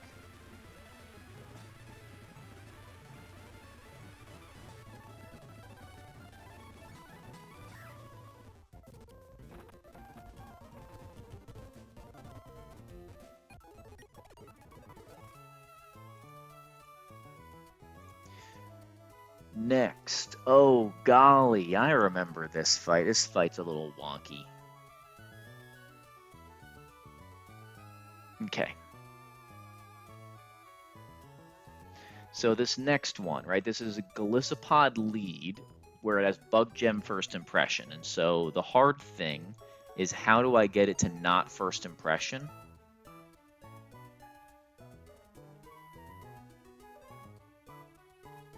And still trigger the exit. And weirdly enough, Arcanine comes to mind, but Arcanine can take First Impression here. It's 90% to liquidate First Impression. We don't really like that. You're just dead. Good job, Lycanroc. You're just dead. Alright, Staraptor does the job. Staraptor baits Liquidation and sends this guy out.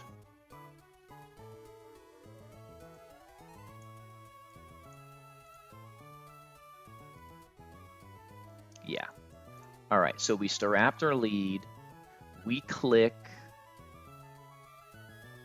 Dual Wing Beat. He clicks Liquidation and never gets to click it.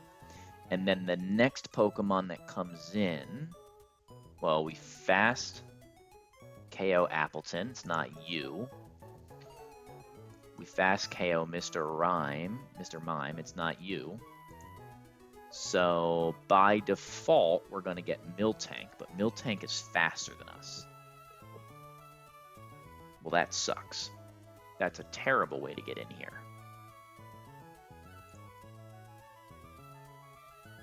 Yep, hate it. Hard pass.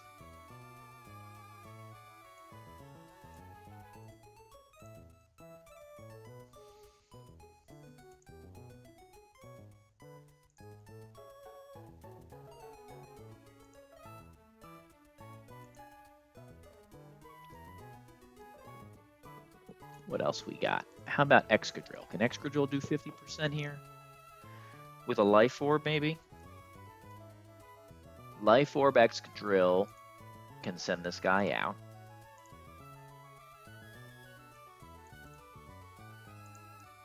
And then we can be slow. Hold on. We can be above 48%. Yeah. We can pre-damage, so send him out, be dead to Body Press.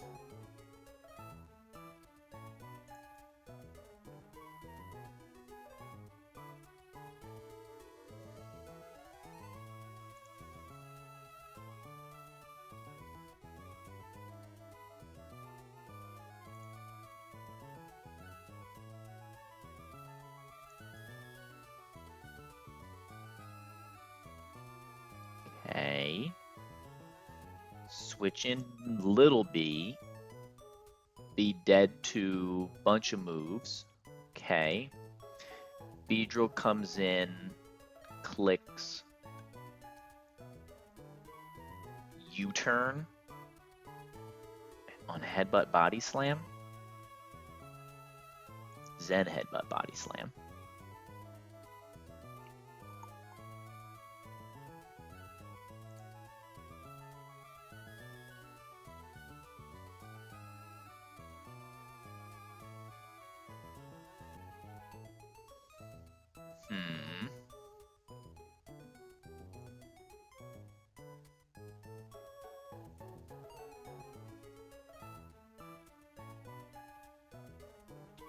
Interesting.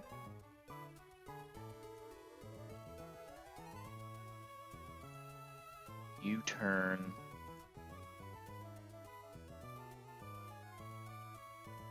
Okay, we click overheat.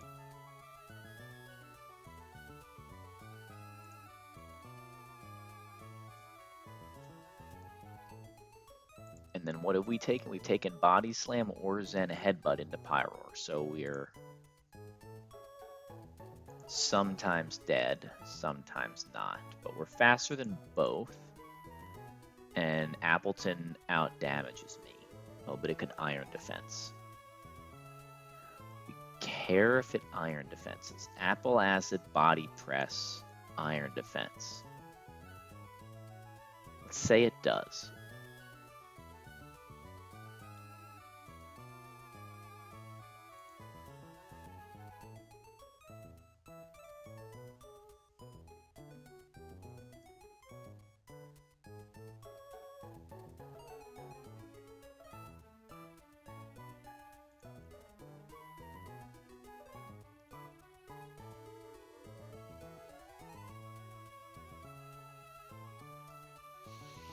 Oh, and we've done the classic blunder of thinking that Golly's already dead when it's not. Right. We have to account for this fight properly.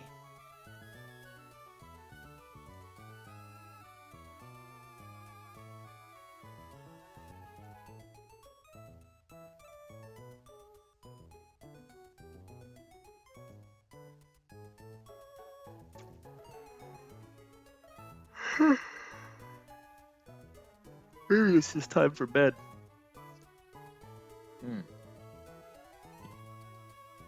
We are definitely tired.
Grass Knot seems like a very good move to get.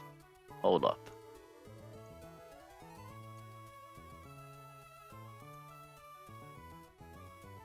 So we lead Ursaluna. Guaranteed liquidation. We double-edged. We eject. We take at least 11%. And we make ourselves pre-damage to Grass Knot. Well, that seems fantastic. We switch in Beedrill on Grass Knot, and we leech life. Beedrill KOs Appleton. So it's guaranteed to go Miltank. Miltank can't set up. We go U-turn. No, it's not. Hold on. We're doing it again. Screwing it up. Golly will see that it's dead because it's below 50%. So it will go.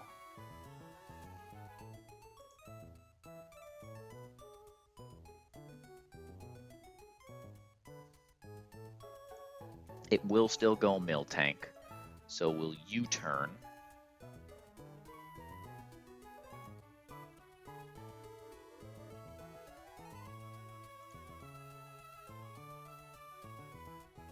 Potentially more than once.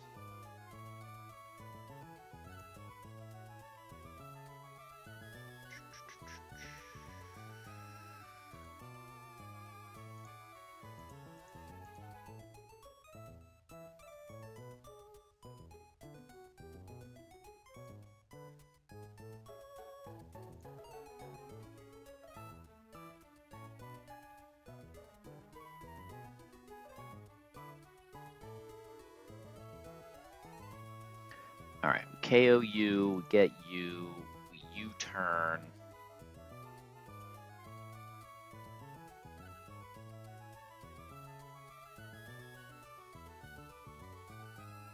We're always showing a kill, right? 43 and 64 is more than 100, yeah.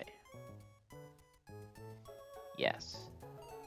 So, Beedrill plus Ursa, we eject, we take the first two, cool. And I don't even think that Ursa needs to be pre-damaged, does it? We're always taking 11.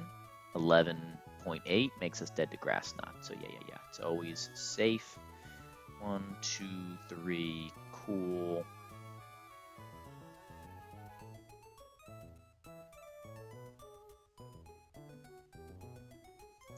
Miltank's like the problem Pokemon.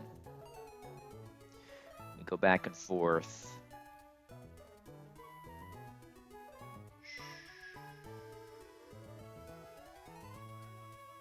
Now we need to go into something else that doesn't die.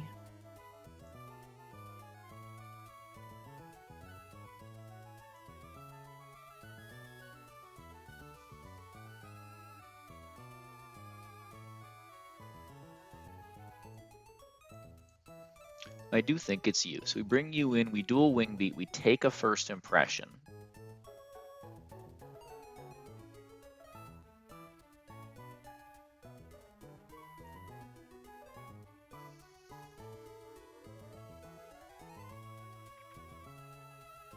And then we go Tentacruel and we Sludge Bomb twice because he can't lower our Spadef. That seems great. Okay, free. Ursaluna. Beedrill. Raptor. Tenta. Clear Body Tenta very clearly winning the 50-50 ability battle here.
All right. We double edge to trigger eject, take recoil, dead to Grass Knot, and only Grass Knot. We go Beedrill. We Leech Life KO. We get Miltank. We U-turn. We go Luna. He headbutts. Now he goes Body Press. We U-turn again. It crits. That's great. We go Raptor. Golly comes back. We fast because we kill both.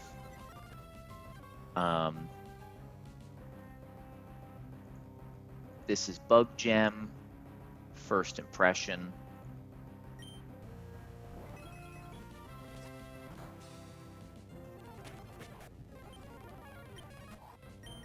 And then Tentacruel 1v1s because he cannot lower our anything.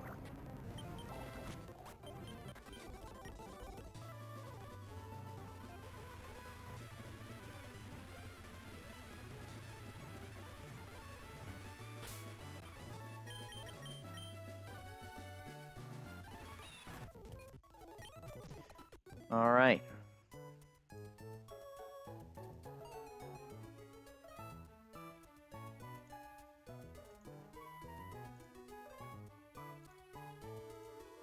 Oh, this is the Viv trainer, right.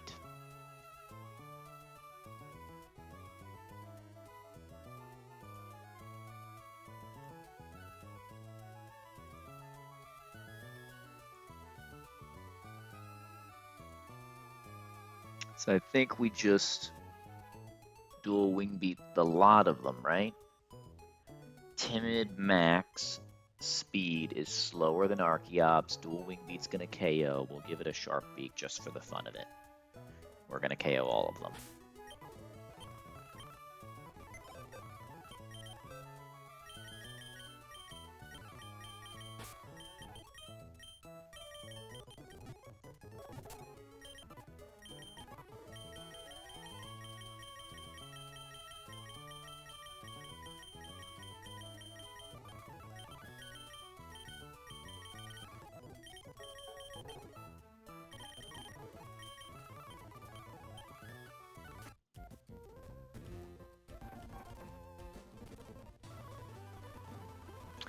Bug Maniac Jeffrey is not gonna make it.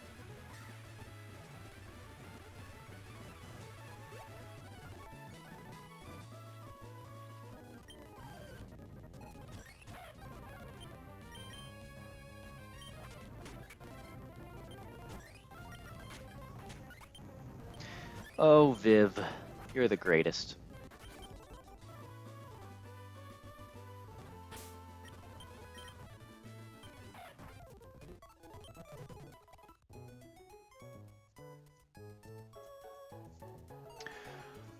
All right, the rock types. Battle Armor, Ayapapa.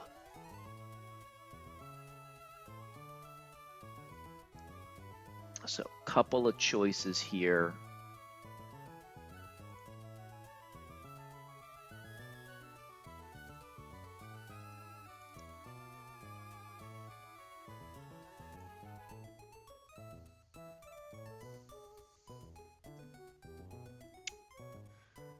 All right, let's ditch the life orb here. Get this off of you.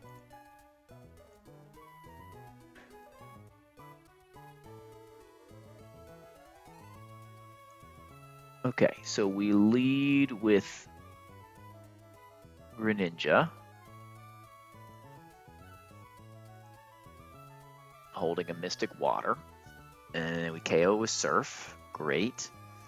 And then that's going to get us Slow Kill Power Whip Cradily. Cradily just dies.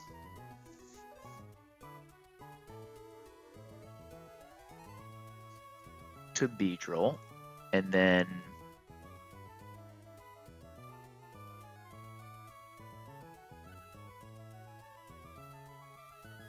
Excadrill sweeps the back. Excadrill with Sand Force and Soft Sand. Just outspeeds and KOs both. Neither one of them has anything they can do about it. KO, faster than everybody. We don't have a kill. He has a kill. Yeah. Okay.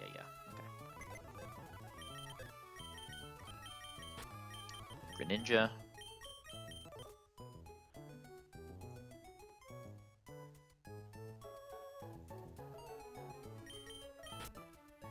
Beedrill. Dave.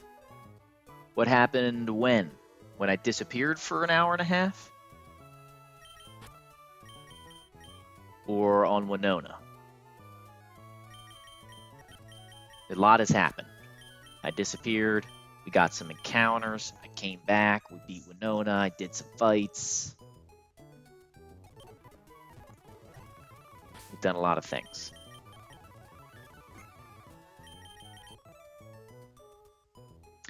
Embarrassing Winona means that we had a riskless line where we barely took damage.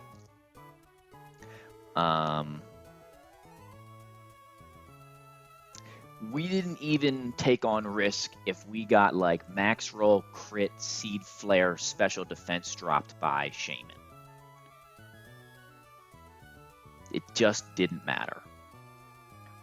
We set up an asleep -4 Staraptor so that with Future Sight up, so that we could kill it with Arcanine E-Speed, which brought in Hawlucha. Hawlucha died to Future Sight immediately. That baited Earth Power from Shaman. We went to Gyarados to get Seed Flare, free switch. We go to Beedrill, we take 20%. We KO it with Poison Jab. That brings out Volcarona for a random move KO. We go to Arcanine. Arcanine takes random move, crit drop, and still baits Psychic. We go to Greninja. Greninja KOs with the U-turn chip.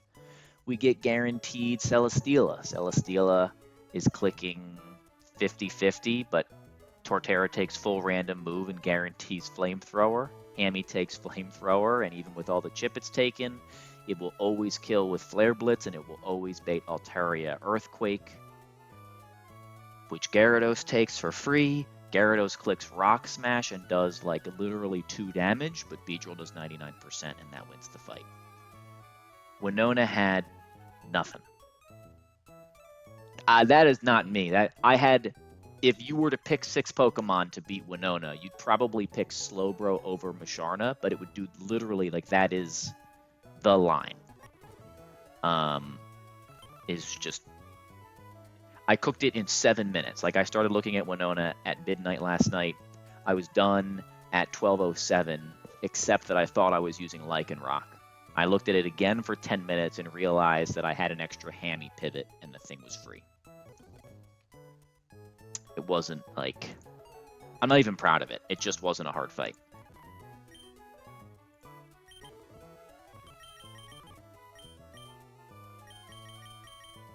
I appreciate the credit. The credit is undeserved.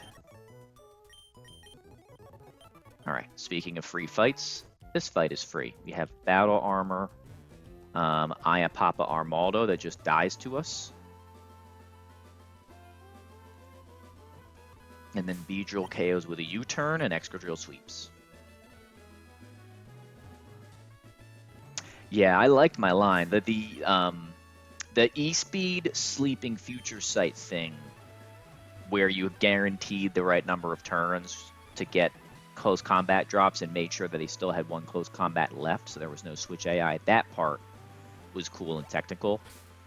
But like having Hammy and B on that fight just kind of makes it free. Because the best pivot for that fight is Gyarados, who's also a guaranteed encounter.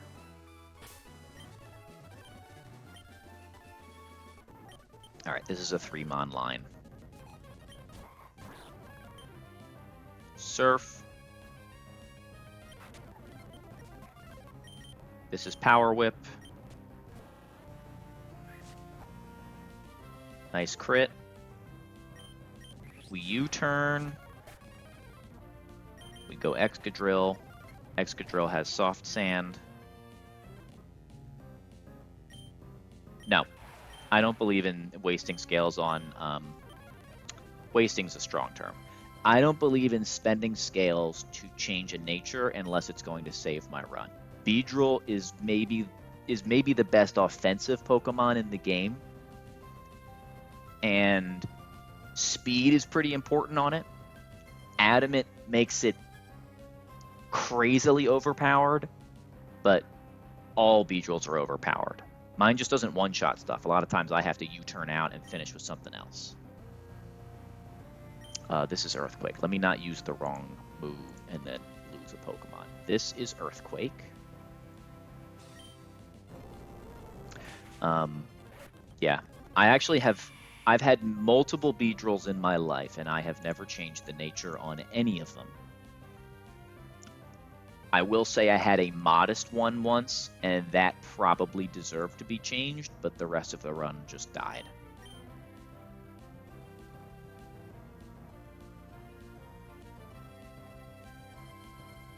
I've done Tate and Liza with Beedrill. We'll see. If I need it then, I'll scale it then, but I don't feel compelled to scale it now, assuming that I'll need it. Just scale it then. Struggle bug.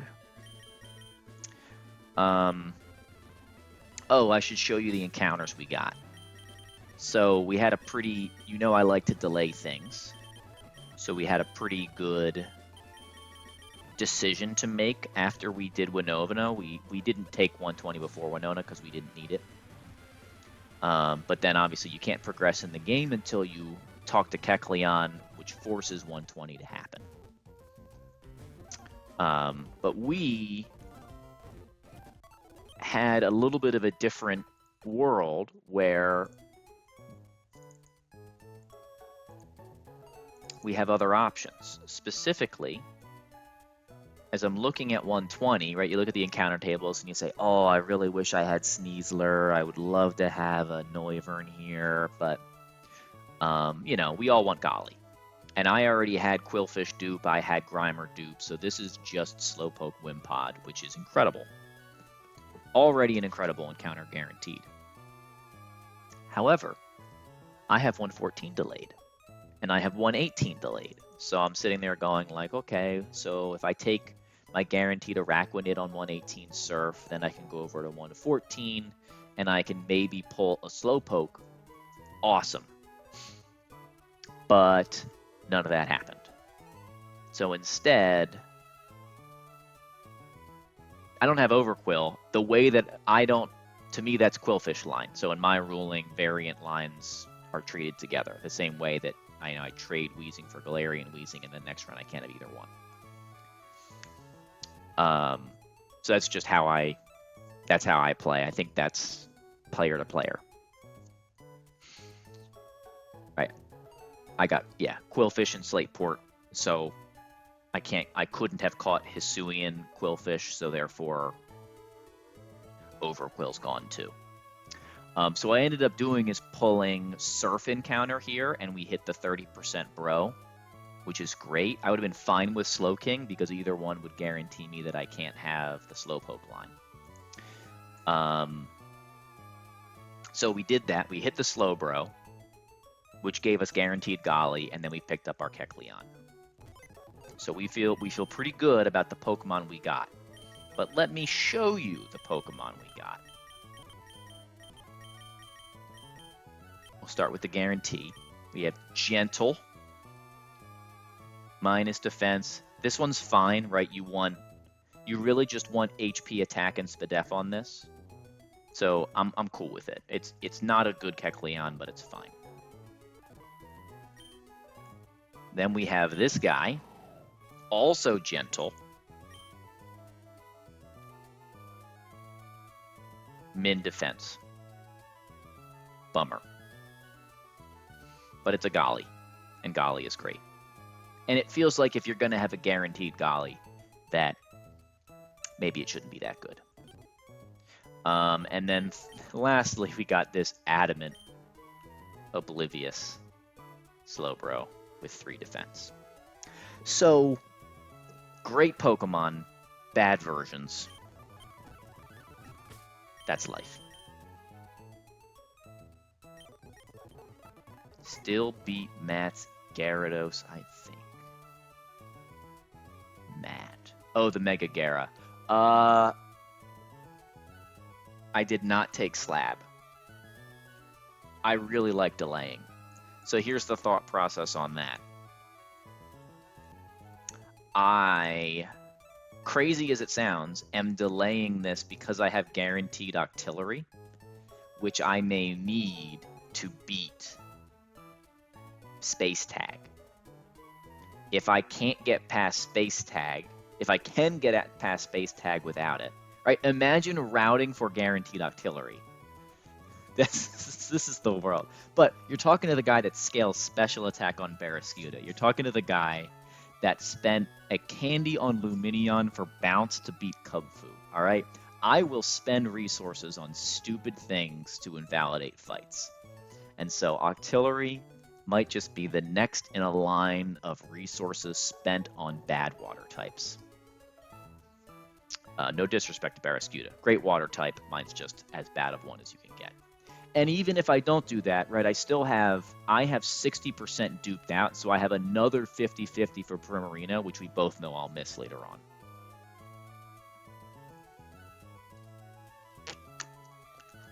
Somehow I'm going to surf this, and a Greninja is going to appear. It's going to be cinema. Yeah. Oh, trust me, I've delayed this before specifically to get Prim. Didn't work. It didn't work. I'm not allowed to have Prim. It's going to be a Greninja somehow. It just has to be. All right, we're on triple boom fight. If I can do this quickly, I will. If I can't, I'm going to bed. I got to stop staying up till midnight.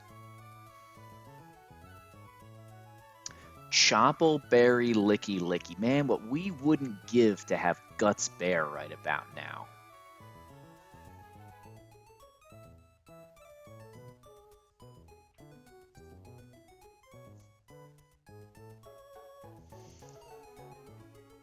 All right, question 1. Can I beat this? Well, I can pre-damage it. That's not bad. So if we Anchor Shot,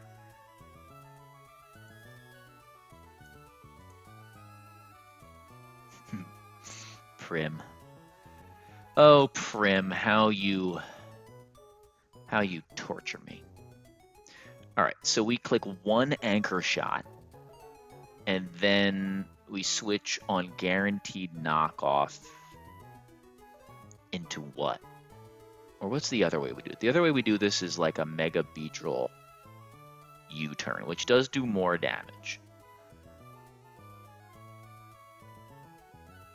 Ooh, a Mega Beedrill takes a knockoff. That's crazy. Oh, but we need to use it for later.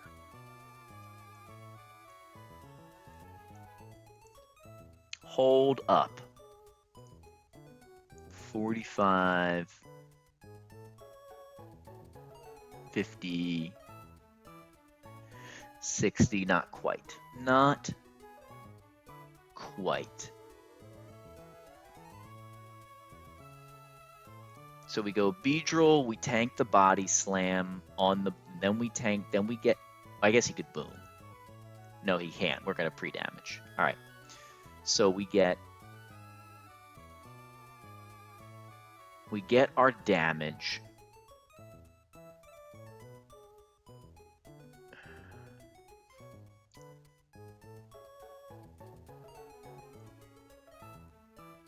We actually want to rapid spin once, and then I think we go Golly.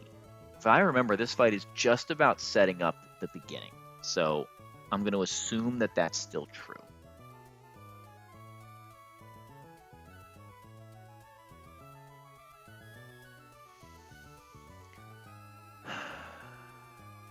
Because you usually need to like get Corsola second, or something crazy like that.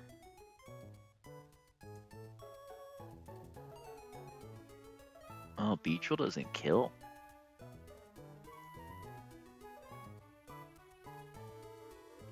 Interesting. Okay.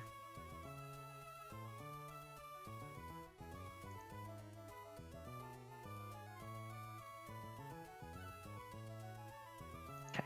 Again, 1, 2. Where's Golly? I need to reorganize this box because I cannot find anything in it. There's Golly. Let's bring the goats that I love down here, so it's easy to find them. Petalil, I don't think you're a goat. Sorry. Protect Mons can come down here too. We do enough double battles. Chicken. And maybe Azu. Nah, I don't use Azu that often. It's really good, but we don't use it that often. Who else? Electrode, you can come down here. There we go. That seems better. And Eldegoss is no longer a goat. Eldegoss has had its time in the sun. All right, so we take a knockoff, we emergency exit out, we go back to Beedrill, we KO with U-turn.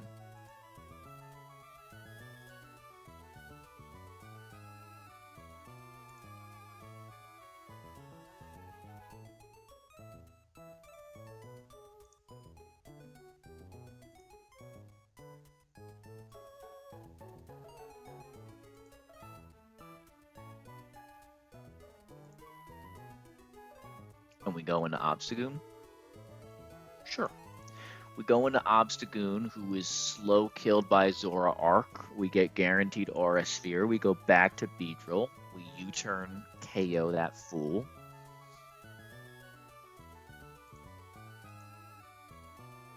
And then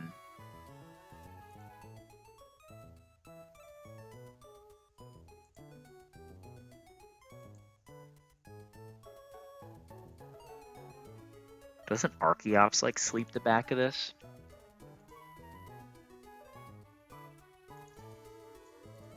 Then we click Life Orb Dual Wing Beat.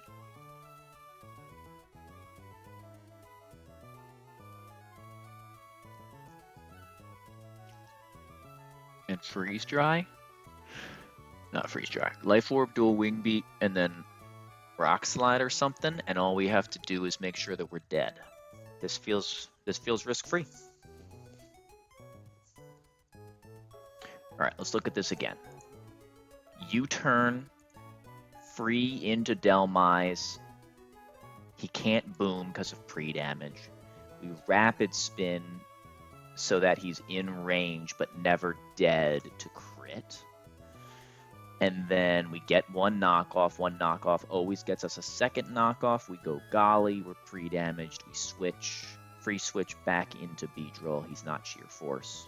Beedrill KOs with a second U-turn. We bring in Gooner to get Zora Arc fast kill.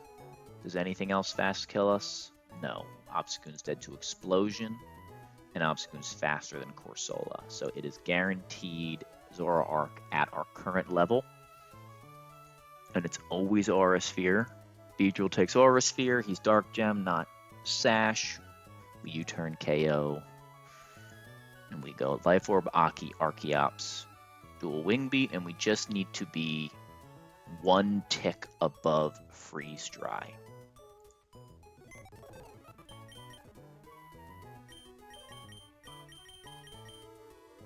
Okay. Usually this fight takes forever for me, so I feel very good about the lack of long cook.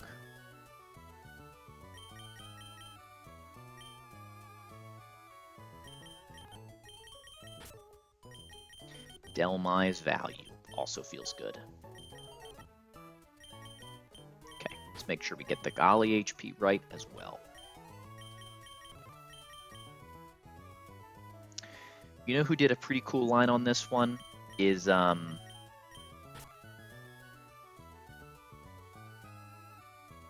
Small-Ant. Small-Ant had a really cool line on this where Archeops took, I think, 3 risklessly.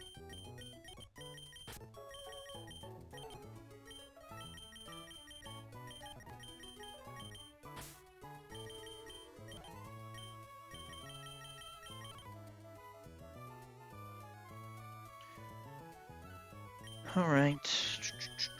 Who else? We'll bring you. I don't even know. I guess we'll bring you.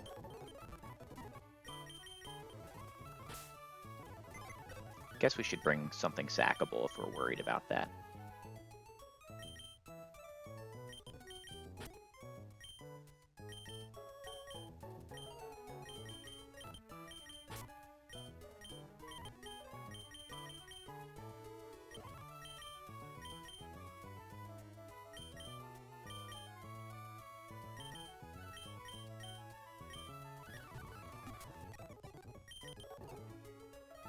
Beedrill, no item, no item. Let's get our pre-damaging right. Beedrill 166.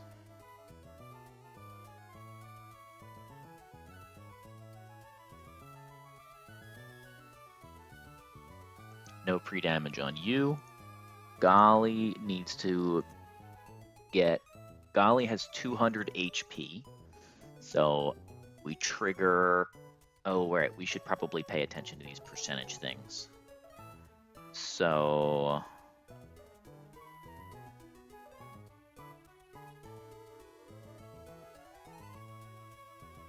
So 101 is already 50%. So let's just do 102.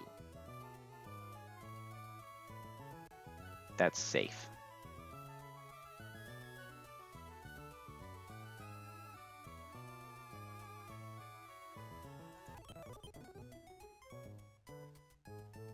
I hate that it's not... I hate that it's in the yellow already. Makes me think the game's going to be wrong.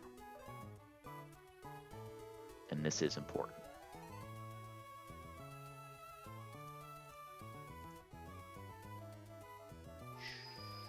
Okay, we'll change it.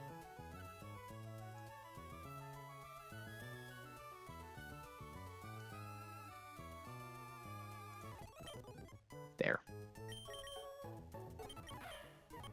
And then Archeops needs the Life Orb, which is probably already on somebody else like Wordier.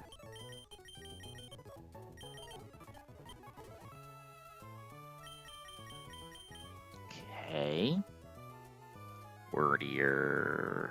And Archeops needs to avoid Protect, which means we need to stay above 50%. So we need to be a 122 plus 21.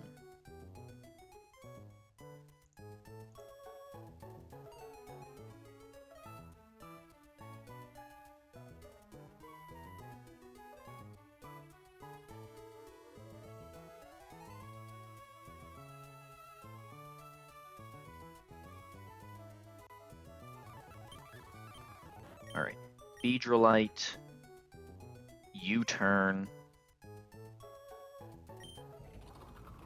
Rapid Spin, no item, no nothing. Life Orb, 143.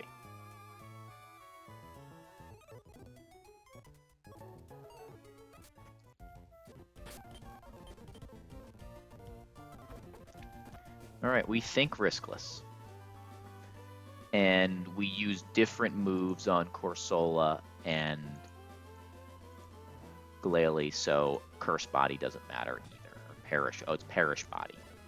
But it doesn't matter, we have 3 turns and the fight's not going to end. The fight will end.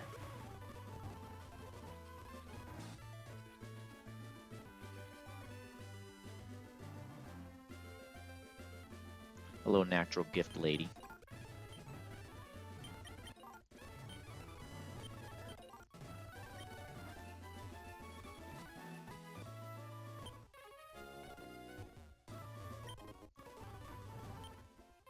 Never had Mega Altaria. I've had Altaria, then I wiped to Expert Kevin like a fool.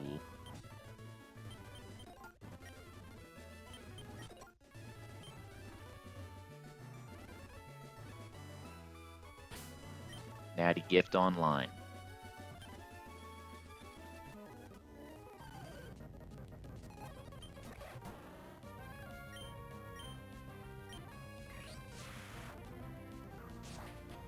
Usually, but not tonight. Delmise. Body Slam, not a problem. Rapid Spin for a bit of chip, take a knockoff like it's nothing. Take another knockoff with Golly. Beedrill comes back. I didn't bring Obstagoon. Holy.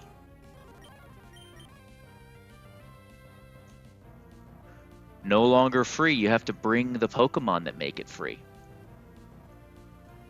This is why you don't play tired.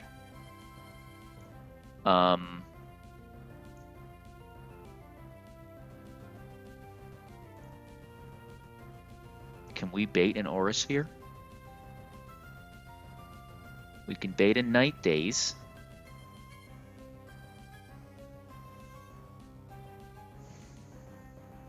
We're in trouble.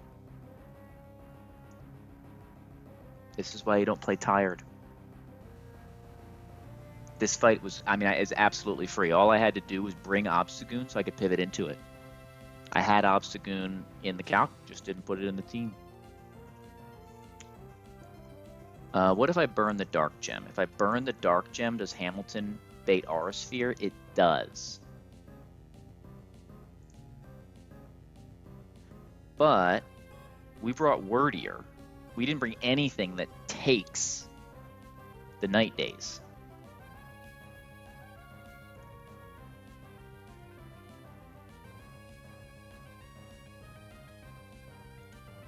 So we need to steer.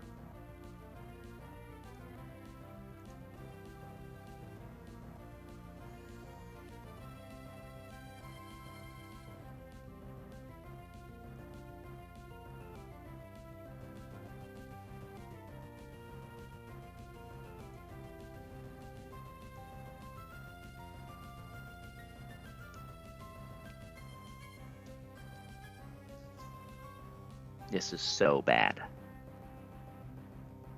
I'm probably going to sack Wordier to this.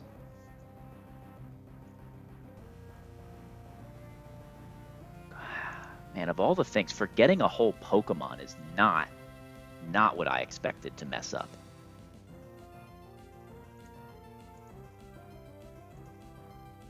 All right. So we could do Golly. We don't have to U-turn here. We can just KO with Leech Life if we want. If we KO with Leech Life, we show Fast Kill to Zoro.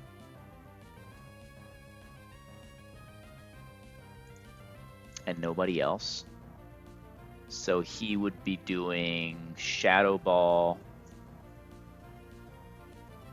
Hydro Pump, or Endure on Cursola.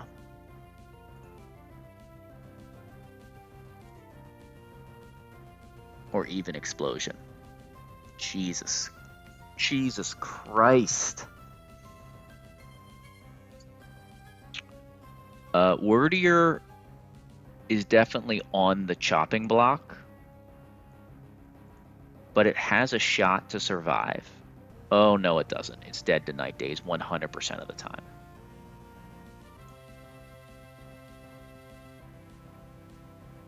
And I don't think we can switch. Well, Beedrill can switch into Night Days once we burn the gem.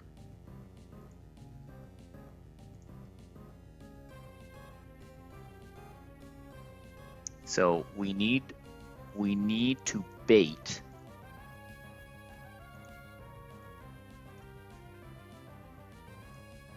So step 1 is bait Night Days. Zoroark Night Days is baited by Wordier. Wordier is 100% dead to it. 2, we switch in Hammy, and Hammy is dead to exactly max roll crit, which we will live with here, I think. And then, assuming we don't get crit, it'll be Night Days Aura Sphere. And we go to Beedrill, and if we get Night Days accuracy drop, then we sack Wordier, and if we don't, we recover the line. That's as good as it's going to get. So we U-turn. We go Wordier.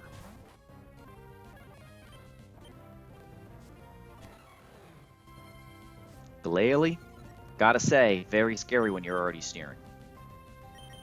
Hammy, hang in there, buddy. This is Night Days.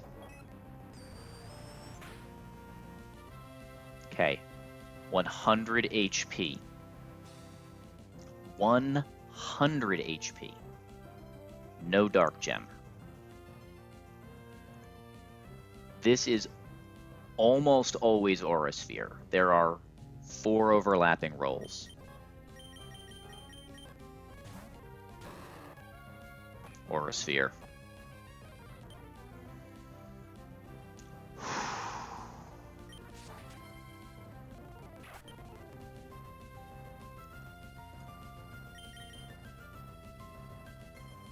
Hold on. Did I play around Custap properly? Yes, Hydro Pump KO's Archeop, so it can't. It can't endure. We got it. Mild steer, terrifying steer. First time we've had a Pokemon on the chopping block in a minute, other than just like explosion stuff. Since we're playing dumb, let's make sure we have the Life Orb. We do. Life Orb, dual Wing Beat, just KOs. Perish Body activates. Life Orb puts us to 122. At 122, we're always dead to Freeze Dry, so Glalie will never get an opportunity to do anything with his Protect or his Moody or anything. Goodbye.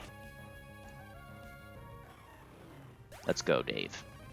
Let's frickin' go.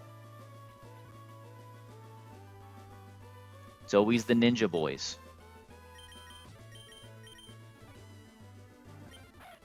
Good job, Wordier. Somehow I brought the wrong Pokemon, but the wrong Pokemon was the right Pokemon.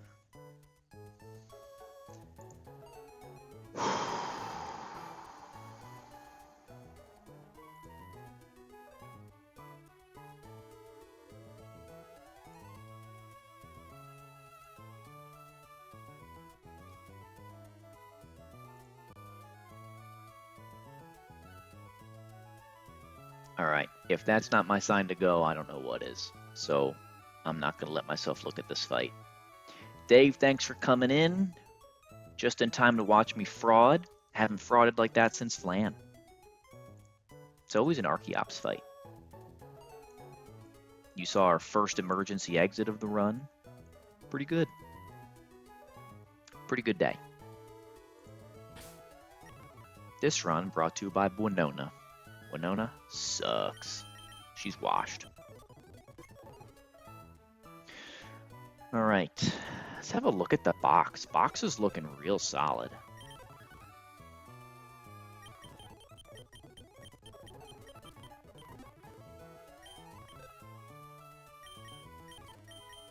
Move some guys around that don't belong in box 1, and then go to bed.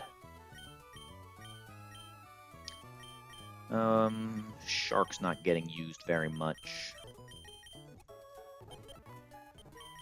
Even when Obscene is the right Pokemon, I can't seem to bring it.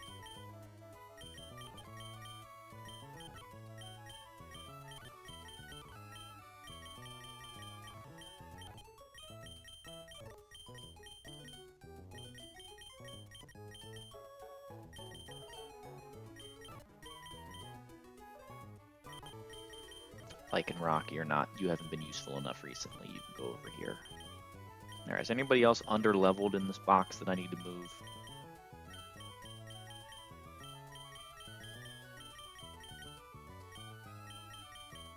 No, only Protect Pokemon are under-leveled over here. Okay.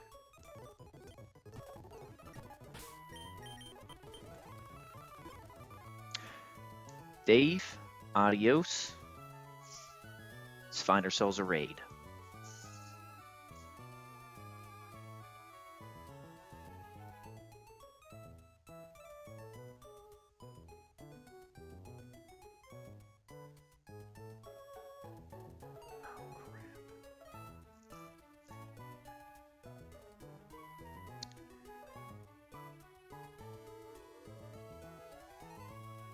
Ooh, V Colt's got a run going. Let's do that.